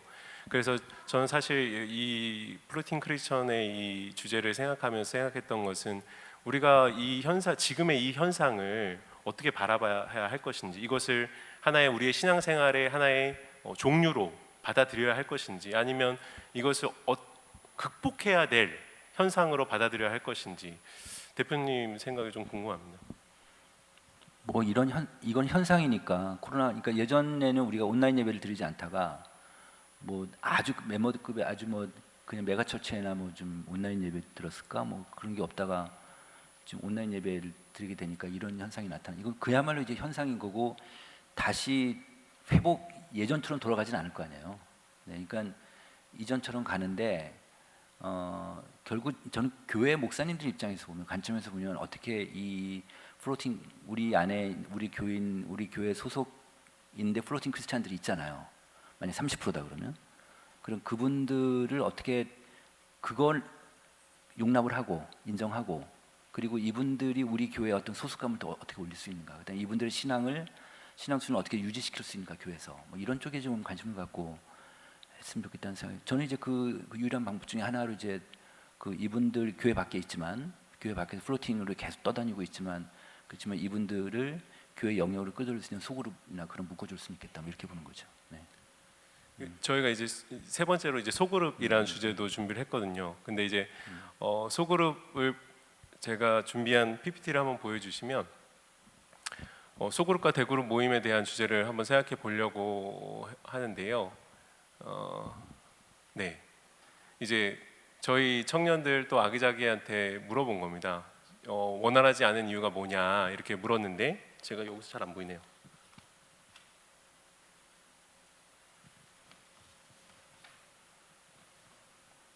네, 보면 한 29명이 거의 한 60% 가까이 되는 사람들이 이제 바빠서 모일 시간이 없다 이렇게 답하고, 그 다음에 한 11명 정도 헌신된 리더가 없다. 그리고 한 14명 정도가 이제 소그룹에서 자기를 오픈하기 싫어한다. 이제 저희 또 비슷한 양상으로 이제 이야기를 하더라고요. 사실 교회 안에서 이 소그룹 모임 하는 것이 우리가 문제점을 인식하고 이런 소그룹들 잘 해야겠다고 생각하고 있지만 사실 굉장히 어려운 부분이라고 생각하거든요. 그래서 이 소그룹 주제에 대한 논의들을 해봤으면 좋겠다 이 주제를 선정했는데요. 그래서 이 부분은 청년부의 우리 공주의 자매가 먼저 이야기하면서 시작을 해보겠습니다. 제가 사실 여기서 이런 말씀드리기 어려운 게 리더를 이렇게 오래 해보지 않아서 그래서 조금 대표로서 말씀드리는 게 조금 어렵긴 하지만 지금 현재 해왔던 리더들 분들하고 이야기를 해보면은 소모임을 활성화시키는 게 도대체 뭔가 우리가 어떻게 하면 깊은 친밀감을 유지할 수 있을까에 대해서 고민을 되게 많이 해왔어요. 근데 이제 여러 가지 문제로 아까 그 통계를 보면은 뭐 바빠서 혹은 또 지쳐서 아니면은 서로가 이 딥한 얘기를 하는 것을 꺼려해서 이런 여러 가지 문제들이 있는데 사실 지금 또 결혼을 청년들이 늦게 하기 시작하면서 청년부에서 나오는 이제 세대 차이도 있고 또 그런 것들을 이제 생각해 봤을 때 소모임을 정말 잘 활성화하는 교회들은 어떤 식으로 활성을 시키는 건지 그리고 우리 같이 좀 40-50명 되는 청년부들을 어떻게 그렇게 세분화해서 그들을 좀 모임을 적극적으로 참여할 수 있게 하는 건지 이런 거를 조금 우리끼리도 고민을 해봐야 되고 또 이제 통계학적으로 이제 분석하신 분의 얘기도 한번 들어보고 싶습니다. 저희는. 사실 소그룹이 굉장히 어려운데 그 부분에 대해서 네. 그 아까 이제 여기서 설문조사 하셨잖아요. 근데 똑같은 보기해서, 그러니까 첫 번째가 바쁘다, 바빠서 못 나온다. 그다음에 두 번째가 헌신할 리더가 없다. 세 번째가 마음을 터놓지 못한다 이런 거잖아요. 근데 저는 세 번째 되게 좀 관심 있어요. 그러니까 첫 번째, 두 번째도 이유가 되는데 세 번째 이유가 그 성도들이 자기의 마음을 오픈하지 못한다는 거잖아요. 예를 들면 이런 게 있어요. 그 지금 우리 사회에서 부모하고 자녀하고 지금 같이 사는 집이 제일 많아요.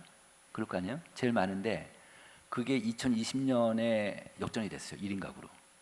1인 가구가 제일 많아요, 지금. 1인 가구가 33% 정도 됩니다. 2020년 기준으로. 그러니까 여기서 또 분명히 오늘 오신 분들 중에 1인 가구 많으실 거예요. 근데 1인 가구 연령별로 보면 20대가 제일 많아요. 그리고 60대 이상으로 60, 70, 80세 다 더하면 60세 이상 노인분들이 제일 많고요. 왜냐하면 이제 혼자 사시는 분들이 많으시니까 이렇게 되잖아요. 그러면 1인 가구하고 2인 가구 완전히 라이프 스타일이 달라요. 그죠? 그 다음에 3인 가구 또 다르고 아이들 키우는 집하고 또 지금 1인 가구, 2인 가구 다 합하면은요. 그러니까 2인 가구는 한 부모 가구는 많지 않으니까 1인 가구, 2인 가구 합하면 우리나라 전체 가구의 몇 프로 될까요? 60%가 좀 넘어요. 1인 가구, 2인 가구 합하면. 그럼 1인 가구는 완전히 독특한 생활 양식을 갖고 있다고요. 그죠? 그러니까 1인 가구하고 3인 가구 같이 속으로 묶어놓으면 얘기가 돼야 안 돼요. 어려워요.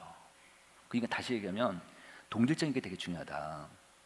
예를 들면 또 하나 있습니다. 예를 들면 그 초중고생들 중에서 엄마하고 가장 갈등 관계 심한 엄마가 누굴까요? 중학생 엄마, 중학생. 그죠? 그건 뭐 절대적이에요. 중학생들은 진짜 우주인이라고 하잖아요. 어떻게 얘는 얼로 튈지도 모르고. 그러면요, 중학생 엄마가 자기 고민 상담을 목사님이랑 할 수 있을까요? 목사님 애들 다 키웠는데 목사님 뭐 무슨 말인지 잘 이해 못할 수 있잖아요. 중학생 엄마의 이 고민을 누가 알아들을까요? 중학생 엄마들이 알아듣겠죠. 그러니까 중학생 엄마들끼리 교회에서 샘플로 소그룹을 하나 만들면 그럼 나올 거야 안 나올 거야? 나와요. 힘들어도 나와서 자기 고민들 얘기하게 되고 그다음에 다른 엄마들은 어떻게 애들 키우나 얘기하게 되고 그런데 이 중학생 엄마들 모임을 딱 하나 만들어 놓으면 누가 많이 오냐면 워킹맘들이 더 와요. 일하는 엄마들이 힘드니까 아이들한테 미안하기도 하고. 그러니까 몸이 힘들고 하더라도 만약 밤에 주말이든 하면은 나와서 그냥 자기 고민도 얘기하고 왜냐하면 이게 너무 쌓인 게 많으니까 이게 소그룹이에요. 소그룹 다시 얘기하면 아까 좀 전에 얘기했던 그 세 번째 자기는 오픈하지 못하는 것 때문에 잘 안 되잖아요. 자기는 오픈한 것만 그 모임의 문화만 형성이 되면 첫 번째, 두 번째 이유가 아무런 문제가 안 돼요. 첫 번째, 두 번째 이유가 문제가 안 되고요. 소그룹 리더 없어도 돼요. 없어도 돼요. 제가 전에 작년 말에 아까 보여드렸던 세르백 교회를 갔었어요. 제가 그 LA 거기 있는 그 교회 가서 이제 거기 그 목사님 한 분 그 가이드하는 목사님 계시대. 그분 통해 가지고 이제 교회 구경을 다녔는데 거기는요. 그래서 저도 이제 계속 관심 가는 게 소그룹 리더였어요. 리더를 어떻게 훈련시키고 리더를 어떻게 할 건가. 근데 거기는 동영상이 엄청난, 거기다 온라인으로 해요. 온라인. 그 교회는요 교인 수가 25,000명인데 소그룹이 9,000개예요. 9,000개. 어마어마하게 많아요. 그러니까 한 사람이 2개, 3개 소그룹을 들어요. 거기는. 그런데 거기는 소그룹을 자그치 계속 리더 그러니까 이 사람이 자꾸 거슬리나 봐요. 그 단어가. 그러면서 자기네는 리더는 말을 안 쓴다는 거예요. 호스트라고 쓴대. 호스트. 스몰 그룹 호스트라고 그래요. 좀 다르죠. 호스트는요. 왜 우리가 봐도 뭐 영성이 없어도 뭐 성경적 지식이 없어도 연락 잘하는 사람 있잖아요. 연락 잘하는 사람들. 이런 사람을 리더를 시키는 거예요. 호스트를 시키는 거예요. 연락해놓고 어디 모여라. 뭐 계속 전화하고. 그러면 교제가 있어서 교제 갖고 서로 나누면 되니까 이게 소그룹. 네, 이런 식으로 한번 좀 발전시켜 나가면 어떻겠나 이런 생각이 듭니다. 네, 그런데 큰 교회보다 작은 교회가 잘할까요, 못할까요? 작은 교회가 더 못해요. 큰 교회가 더 잘하고. 왜냐하면 이제 이건 시스템으로 움직여야 되거든요. 그래서 근데 우리나라 전체 목사님들한테 물어보면 전국 평균으로는 소그룹을 잘하는 교회보다 못하는 교회가 훨씬 많아요. 우리 교회는 소그룹을 못해. 이게 한 60% 돼요. 60, 한 5% 되거든요. 그러니까 그 정도로 소그룹을 못하는데 가만히 저희가 계속 연구를 좀 해보면 소그룹 못하는 교회의 특징이 있어요. 목사님들이 소그룹 경험이 없어요.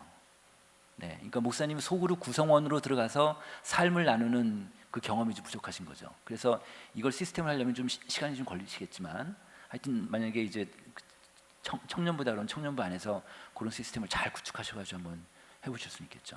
근데 기본적으로 동질감이에요. 동질감. 네, 그게 가장 큽니다. 네. 이제 마지막 주제, 네 번째 주제에 있는데요. 그 뭐냐면 이게 코로나 전후의 변화랑은 좀 뭐 상관없을 수 있지만 사실 주영근 대표님 강의 들으면서 제가 이제 주의 깊게 봤던 것이 이제 세대 간의 차이, 세대 간의 다름 이런 거였습니다. 그래서 네 번째 주제로 제가 꼽은 게 이제 세대 간의 다름 그리고 또 이해가 필요하지 않나 싶어서 이 주제를 이제 정했는데요. 이제 저희 젊은 이들에게 물었습니다. 저희 교회에 이제 불만족하는 이유들. 그 지용근 대표님 그 설문 조사 비슷하게 이제 했는데요. 가장 높은 게 한 19명이 이제 그 전에 거 불만족하는 이유를 보면 가장 높은 게 이제 시대 흐름을 쫓아가지 못하는 고리타분하다. 청년들이 보기에 젊은 세대들이 보기에 우리 교회를 바라봤을 때 이런 것 때문에 좀 우리 교회에 불만족한다 이렇게 이야기하고 있는 겁니다. 그만큼 젊은 세대가 보기에 우리 위 세대들을 보면 좀 너무 다름이 느껴지는 거죠. 그 다름이 그렇게 표현된다고 생각하고요. 그리고 그 다음 거를 넘겨주시면 하나 도표가 더 있는데요.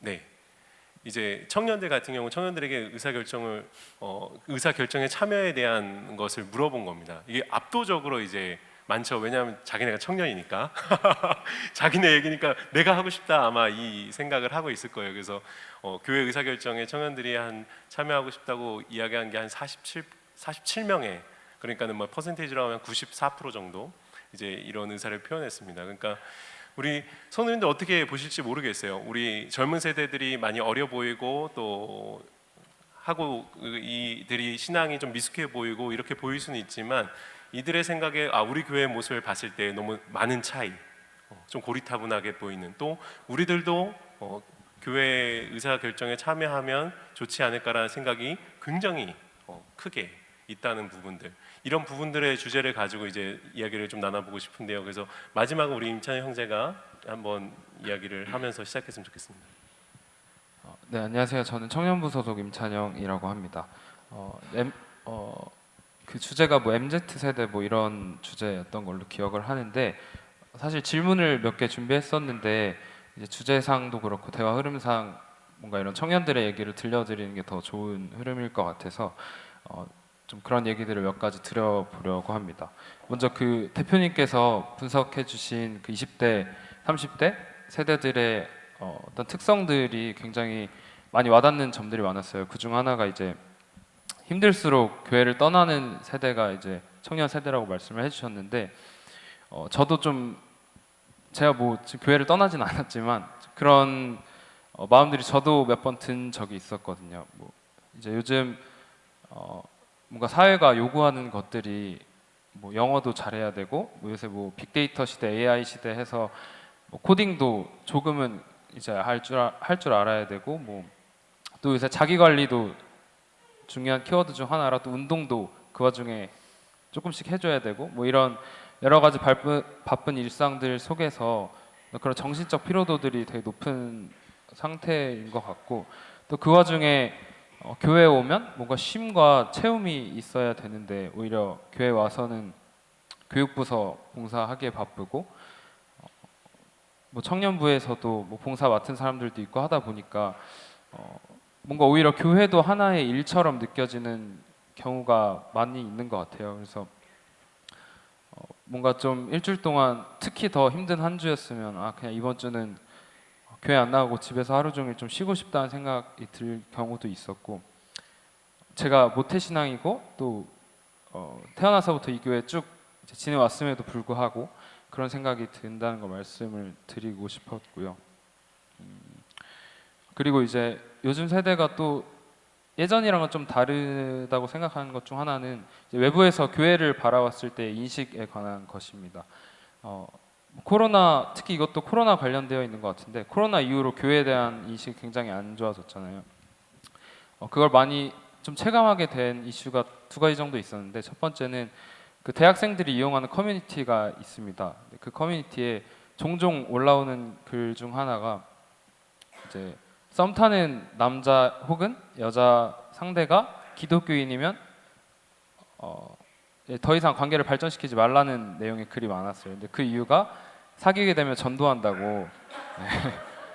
그러니까 그만큼 저도 사실 볼 때는 되게 웃겼는데 또 한번 다시 생각해 보니까 이만큼 부정적으로 생각을 하고 있구나라는 것이 느껴지더라고요. 그리고 또 한 가지는 이건 얼마 전에 기사로 접한 거였는데 어떤 연예인 한 분이 계셨는데 이름은 제가 정확히 기억은 안 나는데 그 연예인 분이 기독교인이셨나 봐요. 그래서 강단에서 간증하는 영상이 우연히 인터넷에 이제 퍼지게 됐는데 그 영상을 보고 이제 사람들이 뭐 이 연예인 그렇게 안 봤는데 좀 무섭다. 말하는 거 보니까 좀 사이비 같다. 좀 기도하는 거 보니까 무섭다는 반응도 많았고 뭔가 뭐 무당 같다는 댓글도 있었고 뭔가 그런 것들을 보면서 다른 사람들이 기독교인들을 이제 보는 인식이나 시선들이 정말 곱게 보지는 않는구나라는 것을 많이 이제 느끼게 되었습니다. 실제로 주변 대학 친구들을 봐도 기독교인들이 찾아보기가 뭐 그렇게 어렵진 않지만 또 아까 그 통계적으로는 10% 정도 있다고 하셨는데 그래서 좀 뭔가 여러모로 내가 교회에 떳떳하게 다닌다고 말하기도 어려운 환경이고 또 친구들은 일요일에 보통 약속을 많이 잡는데 그럴 때마다 이제 제가 일요일은 안 된다, 일요일은 안 된다 항상 이렇게 말해야 하는 입장이다 보니까 뭔가 그런 것도 좀 어려운 부분인 것 같고 그렇습니다. 이렇게 얘기 들어보시면 아시겠지만 우리 아까 대표님 통계로도 보이셨지만 이제 연령층이 높아질수록 기독교 비율이 인구 가운데 높아지니까 사실 어떻게 보면 기독교가 그 시절에는 주류 아니었겠습니까? 한국 사회의 주류라고도 생각될 수 있는데 지금 이제 밑으로 내려오면 내려올수록 이제 기독교 인구가 줄어들고 그 안에 오히려 소수로 전락하는 거죠.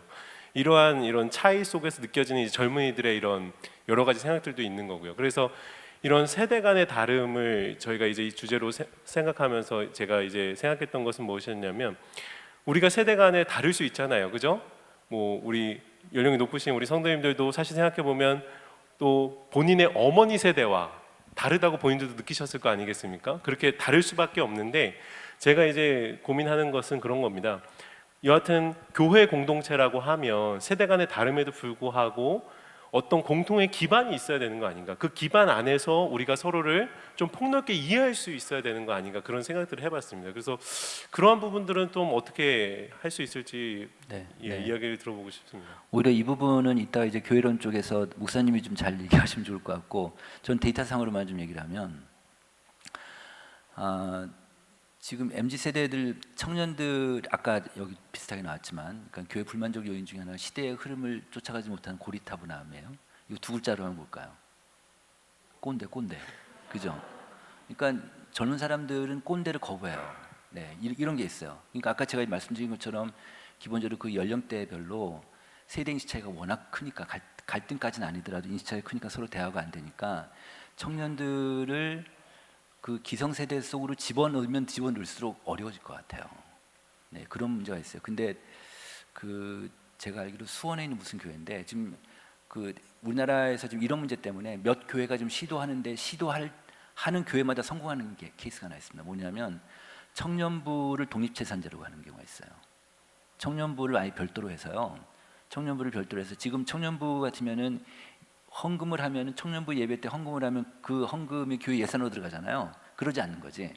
그러지 않고 청년부원들끼리 헌금을 하면 그 돈 갖고 그냥 그 헌금을 갖고 청년부에 사역을 하는 거예요. 근데 처음에 좀 어려우니까 교회 예산이 마치 그 우리나라 운영을 한다면 뭐 중앙정부하고 지방자치단체가 있다면 중앙정부 예산이 좀 지원하잖아요. 그런 것처럼 청년부 독자적으로 하는 순간에 어떤 현상이 나타나냐면 청년부 헌금이 늘어나요.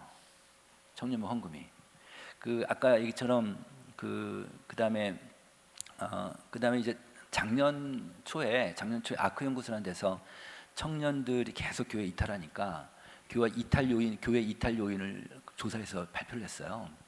근데 그 조사에서 되게 특이한 현상이 있었는데 그 청년들이 교회 이탈 여러 가지 분석을 해보니까 분석 결과예요.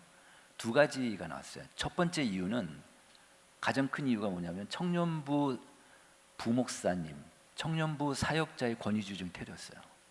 그게 제일 높았어요. 아 세상에 그 나이 차 얼마 난다고 그거에 권위적인 태도를 못 견뎌하는 거고 두 번째는 헌신 강요였어요. 헌신 강요.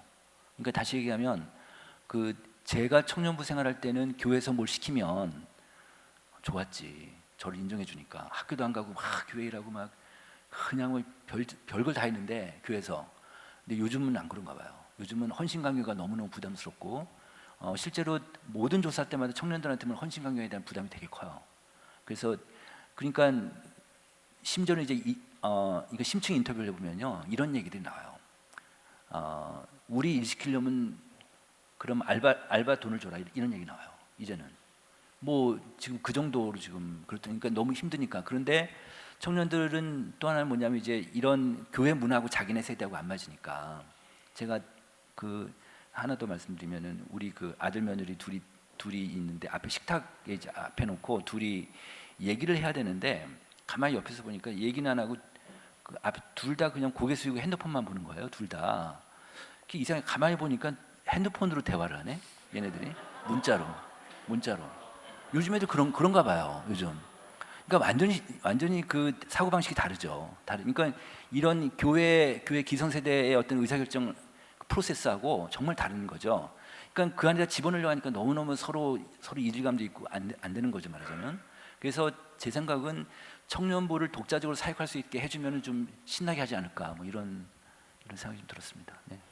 특히 이제 미국 같으면 미국 한인교회들, 제가 이민교회 조사를 했더니 이민교회들은 지금 한국 교회보다 훨씬 더 심해요. 그러니까 그 KM하고 EM이라고 그러는데 그러니까 코리아 미니스트리하고 그다음에 잉글리시 미니스트리 해가지고 그들의 자녀들은 다 영어권이잖아요. 영어권이니까 그 부모들은 이민 세대니까 다 한국말밖에 잘 모르. LA 같으면 한국말 해도 다 충분히 살 수 있으니까. 그러니까 거기 그 부모들하고 자녀들하고 완전히 세계가 다른 거지. 근데 헌금을 해보면 자녀들 헌금이 더 많아요. 왜 그러냐면 이제 좋은 회사를 가니까. 이렇게 되다 보니까 그래서 미국 교회들이 많은 교회들이 EM하고 KM을 다 분리해가지고 아예 독립사역을 하고 막 그렇게 하고 있습니다. 네. 저희가 원래 예정했던 시간보다 지금 많이 좀 늦춰졌습니다. 성도님들께서 조금 앉아 계시는 게 힘들 수도 있는데 양해를 부탁드리고, 원래는 이 앞에서도 우리 청년들도 아기자기 이야기를 들어봤으면 좋겠다 생각했는데 혹시 이제 같이 어떤 이야기를 나누고 싶은 것이 있으면 함께 뭐 의사 표시를 해주시면 한번 이야기를 듣고 그 다음에 이제 담임 목사님 모시려고 합니다. 혹시 뭐 이야기를 나눌 것이 있는지. 우리 청년들 입을 닫고 있죠. 우리 목사님 나오셔서 그럼 같이 이야기 나눠주시면 감사하겠습니다.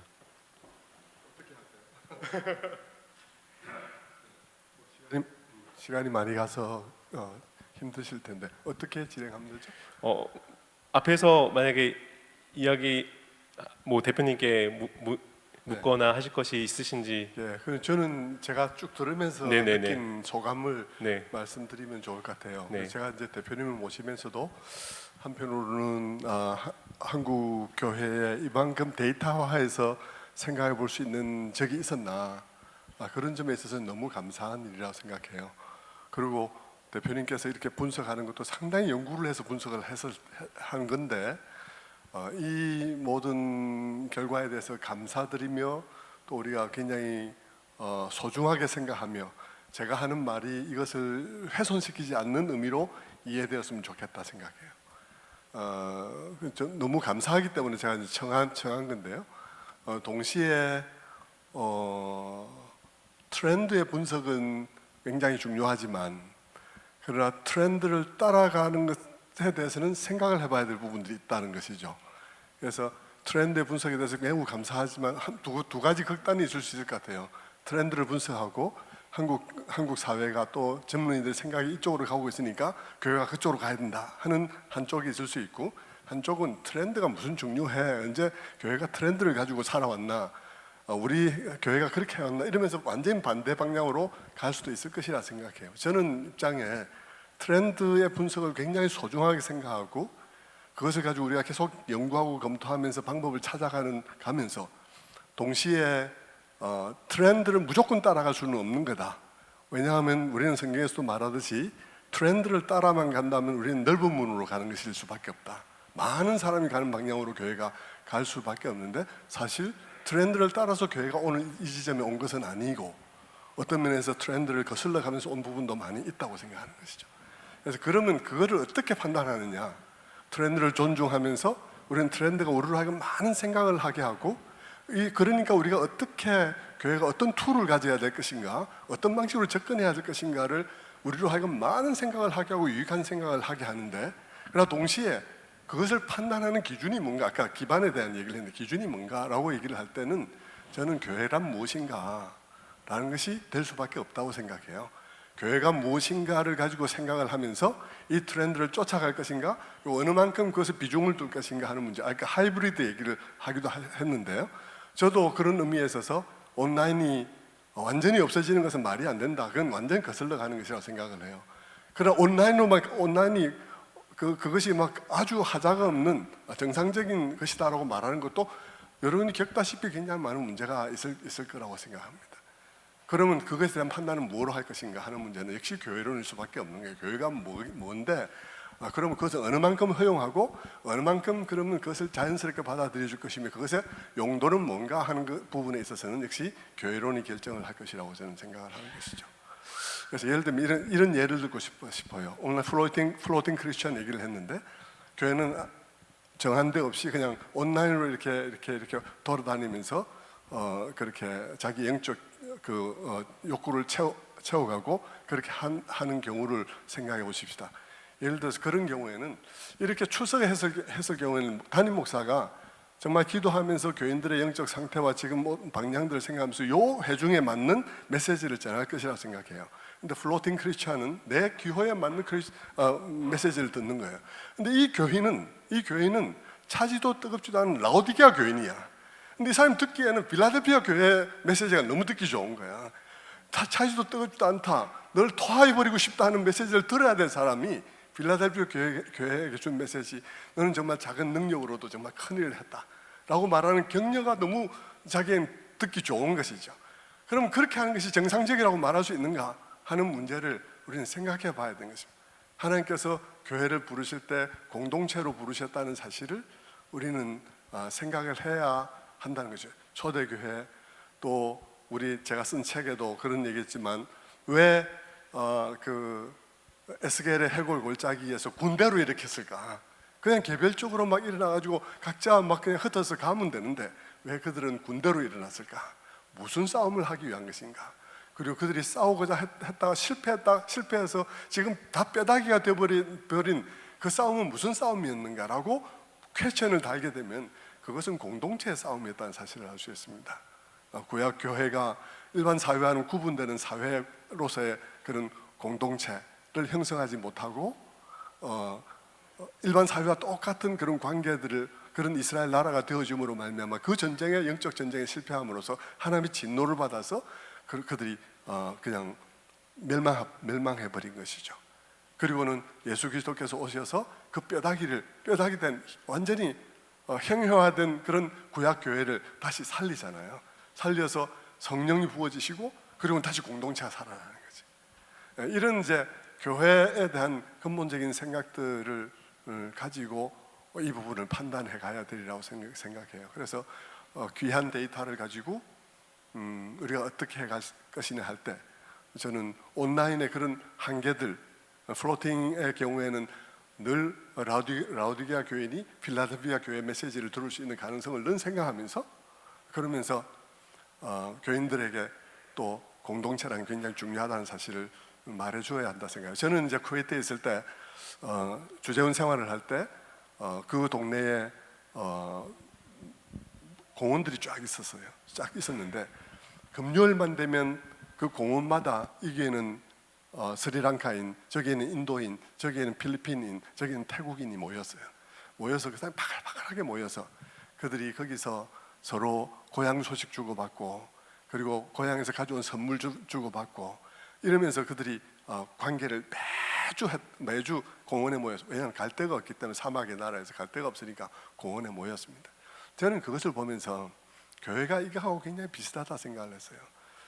우리가 교인 되는 데는 온라인의 한계, 온라인을 우리가 필요하다는 걸 인정하면서도 온라인의 한계를 생각해야 되는 것이, 우리가 그리스도인 되는 데는 정말 아이들 기를 때도 한 마을이 필요하다는 것처럼 선생님도 있고 이웃도 있고 할머니도 있고 뭐 이렇게 다 있어서 그게 건전한 인격을 만들어 가는 것처럼 우리가 온전한 그리스도인이 되는 데에도 하나의 커뮤니티가 필요하다.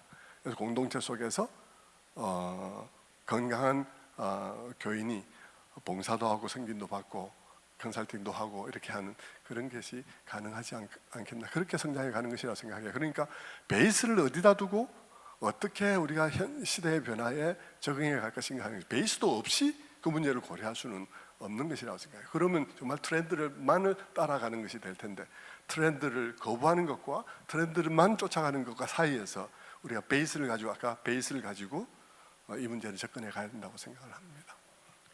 제가 이제 대표님하고 목사님 말씀을 이렇게 들으면서 하나의 이제 같이 디디고 있는 토대는 제가 생각할 때는 공동체성이거든요. 소그룹도 그렇고 목사님께서 말씀하시는 한 사람으로 부른 것이 아니라 군대로 부른 이런 공동체성 안에 우리가 토대가 있는데, 그리고 그런 부분들을 우리가 교회가 잘 살려가야 되는 것에 있어서는 굉장히 두 분 다 공감하시는 것 같습니다. 근데 이제 제가 볼 때는 그렇습니다. 이제 그 안에 내용이, 공동체성 안의 내용이 또는 소그룹 안의 내용이 무엇을 지향하고 있는가라는 좀 생각이 들거든요. 우리가 보통 이 트렌드로 봤을 때는 이제 어떤 생각을 하고 있는가, 어떤 욕구를 갖고 있는가 주로 많이 보니까 이런 공동체를 해야 된다, 소그룹을 해야 한다고 하면서도 그 안의 내용이 자기 자신의 욕구를 지향하는 방향성이 혹여나 이 공동체성을 구성하는 데 있어서 마치 핵심처럼 자리 잡고 있는 것은 아닌가. 그런데 우리가 실제로 생각하는 성경에서는 자기 자신의 욕구를 위해서 신앙생활하는 게 아니라 오히려 반대로 이 공동체 전체를 이렇게 좀 뭐랄까요, 자기 자신을 내어주면서 공동체 전체를 포용하는 느낌으로 이렇게 방향성이 다른 방향성으로 공동체성을 좀 생각하고 있는가 아닌가 이런 생각이 들거든요. 그래서 혹시 그런 면에 있어서 대표님께서 생각하시는 이 공동체성에 대한 좀 이야기를 혹시 해줄 수 있을까요? 그런 부분에 있어서 같이 대화 논의가 가능할 것 같은데요. 그러니까 저는 이제 아무래도 설문조사나 통계 데이터 갖고 이제 데이터를 보고 교회를 보니까 그런 프레임을 보니까 제가 보는 게 좀 한계가 있을 수는 있을 거예요. 네, 근데 예를 들면 이런 거죠. 그러니까 성도들이 온라인 예배를 드려요. 온라인 예배자인데 나는 온라인 예배를 드리면서 우리 교회에 우리 공동체의 일원이라는 생각이 든다. 80%가 좀 넘어요.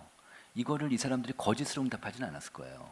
그러니까 물론 이 사람이 100%다 온라인 예배 드리는 건 아니겠죠. 그러니까 뭐 오프라인도 갔다 온라인도 갔다 하는데도 뭐 온라인 예배 드려도 나는 우리 교회의 어떤 공동체 일원이라는 생각이 든다. 이것도 하나의 공동체성이 되잖아요.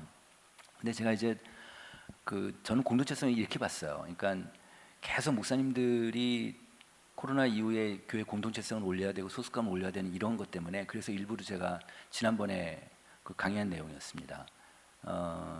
그 귀하가 다니는 교회에 얼마나 소속감을 느끼십니까? 이렇게 물었어요. 그랬더니 나는 우리 교회에 매우 강한 소속감을 느낀다는 비율이 있을 거 아니에요. 그 사람들을 한번 분석을 해보니까 소그룹을 정기적으로 참석하는 사람이 제일 높은 거예요. 심지어는 현장 예배 나가는 수가 더 높은 거예요. 그렇게 나와요. 그러니까 소속감이 그런 그 지표를 보면 또 하나는 그 소그룹을 정기적으로 참석하는 사람하고 아예 참석 안 하는 사람이 있을 거 아니에요. 또 가끔 참석하는 사람하고 소그룹을 정기적으로 참석하는 사람이 현장 예배 참여율이 압도적으로 높아요. 다시 얘기하면 현장 예배 나가는 것보다 나가지 않더라도 소그룹을 정기적으로 참석하는 사람이 교회에 대한 소속감이 더 높더라. 결국 소속감을 갖고 있는 사람들끼리 모이면 공동체성이 될 테니까, 그죠? 그런데 또 하나는 그런데 소그룹을 참석을 하게 되면 현장 예배를 더 많이 나가더라. 이런 거니까 이게 다 연관돼 있죠. 그래서 저는 바로 밑바닥은 소그룹이 아닐까. 그러니까 모든 교인들, 그래서 어떤 교인 이런 교회가 있어요. 주중 예배를 없애버렸어요. 새벽 예배, 수요 예배 다 없애버리고 주일 예배만 드리고 주중에 소그룹만 전체 교인이 다 모여요. 그 대신에 소그룹 무조건 다 나가야 돼.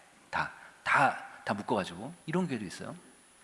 이제 그 아주 여러 가지 행태가 있겠지만, 그리고 실제로 지구촌교회 같으면 지금 보면은 그 가정교회라든지 아주 소그룹 잘하는 교회들은 다 괜찮게 이렇게 그 나오고 있어서 전교인들을 소그룹 묶는 거 되게 중요해요. 그런 것들이 결국 공동체성을 올리지 않을까, 이런 생각 좀 들고 있습니다. 네.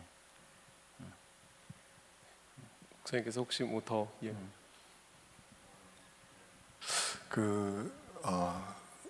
성경 중에 그런 말이 있죠. 새술은 새 부대란 말이 있습니다. 시대가 바뀌어서 새로운 부대가 필요한 상황은 맞긴 맞아요.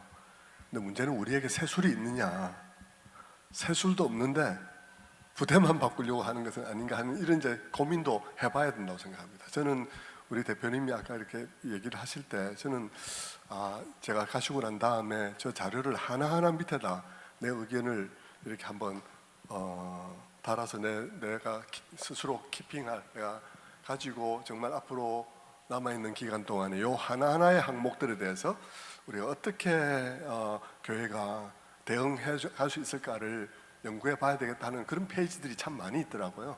그런 면에 있어서는 정말 너무 감사하다 생각합니다. 저는 아까도 말씀드렸듯이 여기서 무슨 결론을 낼 수는 없고요, 그렇죠? 그래서 이게 한번 우리가 정말 긴 장정의 시작이라고 생각이 들어요. 이런 자리가 교회로서 처음 이렇게 이런 자리를 마련했는데 그런 긴 장정의 대화에 또 우리 교우들도 많이 참여하고, 그래서 한편으로는 목사로서 담을 만한 새술이 있는 그런 교회가 돼야 되겠고, 그 새술을 어떻게 이 포스트 코로나라는 새로운 시대에 어떻게 부대를 마련해서 담을 수 있을까를 고민해야 되겠다 생각을 해요. 새술도 없는데 부대만 자꾸 바꿔갖고 되는 문제는 아니라고 생각이 들고요. 가장 근본적인 것과 또 부차적인 것, 근본적인 것, 부차적인 것을 같이 잘 어우러 가야 된다고 생각합니다. 네, 감사합니다. 오랜 시간 같이 앉아서 경청해 주셔서 대단히 감사합니다. 이제 대담회 마치려고 하고요. 먼저는 우리 강연해 주신 대표님께 한번 박수 드렸으면 좋겠습니다. 그리고 우리 청년들 또 아기자기 여기 앞에 4명 앞에 잠깐 나와서 잠깐 얘기한 것 같지만 고민도 많이 하고 또 같이 모여서 얘기도 많이 하고 했습니다. 우리 또 격려하는 의미에서 박수 주셨으면 감사하겠습니다. 네. 그럼 우리 담임 목사님께서 축도해 주심으로 우리 오후 예배 마치겠습니다. 장시간 앉아 계시느라고 수고 많으셨습니다. 어떤 면에서 코로나 이후에 교회마다 출석률도 떨어지고 그런 점들이 있지만 저는 그런 점에 우리가 경고도 받아야 되지만 한편으로서는 이게 또 어떻게 보면 하나님의 추리심의 작업도 있다고 생각해요. 그래서 너무 비관적으로만 생각하지도 않고 그 가운데서 긍정적인 메시지도 찾아볼 수 있다고 생각합니다. 교회 가운데 정확한 하나님 앞에서 예배할 이유가 있는 사람들, 그런 사람들로 한번 흔들어서 또 하나님께서 교회를 새롭게 하는 그런 시간이 될 수도 있다고 생각해요. 교회 안에서 예배드리는 모든 분들이 더 마음을 다지고 이런 모든 좋은 자료들을 가지고 우리가 다시 한번 한 번도 생각 안 해봤던 생각들을 생각하면서 잘 그 방안들을 서로 협력하고 머리를 맞대면 훨씬 더 좋은 걸음을 걸어갈 수 있다고 생각합니다. 그렇게 기도해 주시기를 바랍니다. 기도하겠습니다. 하나님 아버지 감사합니다. 오늘 이 시간에도 우리 모두가 긴 시간 또 코로나 이후에 새롭게 생겨진 우리의 모든 상황들을 어떻게 교회 속에 잘 수렴하고 소화할 것인가를 의논하고 또 의견을 나누는 시간을 가졌습니다. 하나님, 이 시간이 우리의 대화의 시작이 되게 하시고 코로나 위의 긴 장정의 시작이 될 수 있도록 주님 함께하여 주옵소서. 주님, 정말 교회가 이러한 때에 정말 새 부대에 담을 새 수를 부어주셔서 이 교회가 정말 새로운 시대를 잘 감당하는 교회가 되도록 축복하여 주옵소서. 지영근 대표님, 주님께서 이렇게 목회 데이터를 가지고 교회에 많은 도전을 하며 또 이렇게 사역을 열심히 하고 계신데 그 데이터 연구소에도 주님께서 함께하여 주셔서 많은 사람들이 함께 후원하며 참여하며 또 나아갈 수 있도록 도와주시고 앞으로 이러한 시대를 감당해 가는 데서 귀한 목회적 툴을 제공해 줄 수 있는 그런 귀한 기관 될 수 있도록 우리 지 대표님께 축복하여 주옵소서. 감사합니다. 이런 귀한 기회 주신 것 감사드리고 이 모든 시간을 준비하기 위해서 애쓴 우리 모든 젊은 리더들에게 주님께서 함께하여 주시기를 간절히 바라옵고 예수 그리스도 이름 받들어 기도드리옵나이다. 아멘. 지금은 우리 구주 예수 그리스도의 은혜와 하나님 아버지의 지금 무한하신 사랑과 성령의 감화 감동 교통하심이 오늘 이렇게 귀한 시간을 마련하기 위해서 또 이러한 것들의 기초를 제공하기 위해서 수고하신 우리 지용근 대표님과 또 목회 데이터 연구소 위에 그리고 이 모든 시간을 준비하기 위해서 애쓴 모든 젊은 리더들 머리 위에 그리고 함께하는 모든 믿음의 식구들 머리 위에 지금부터 영원토록 함께 하실지어다.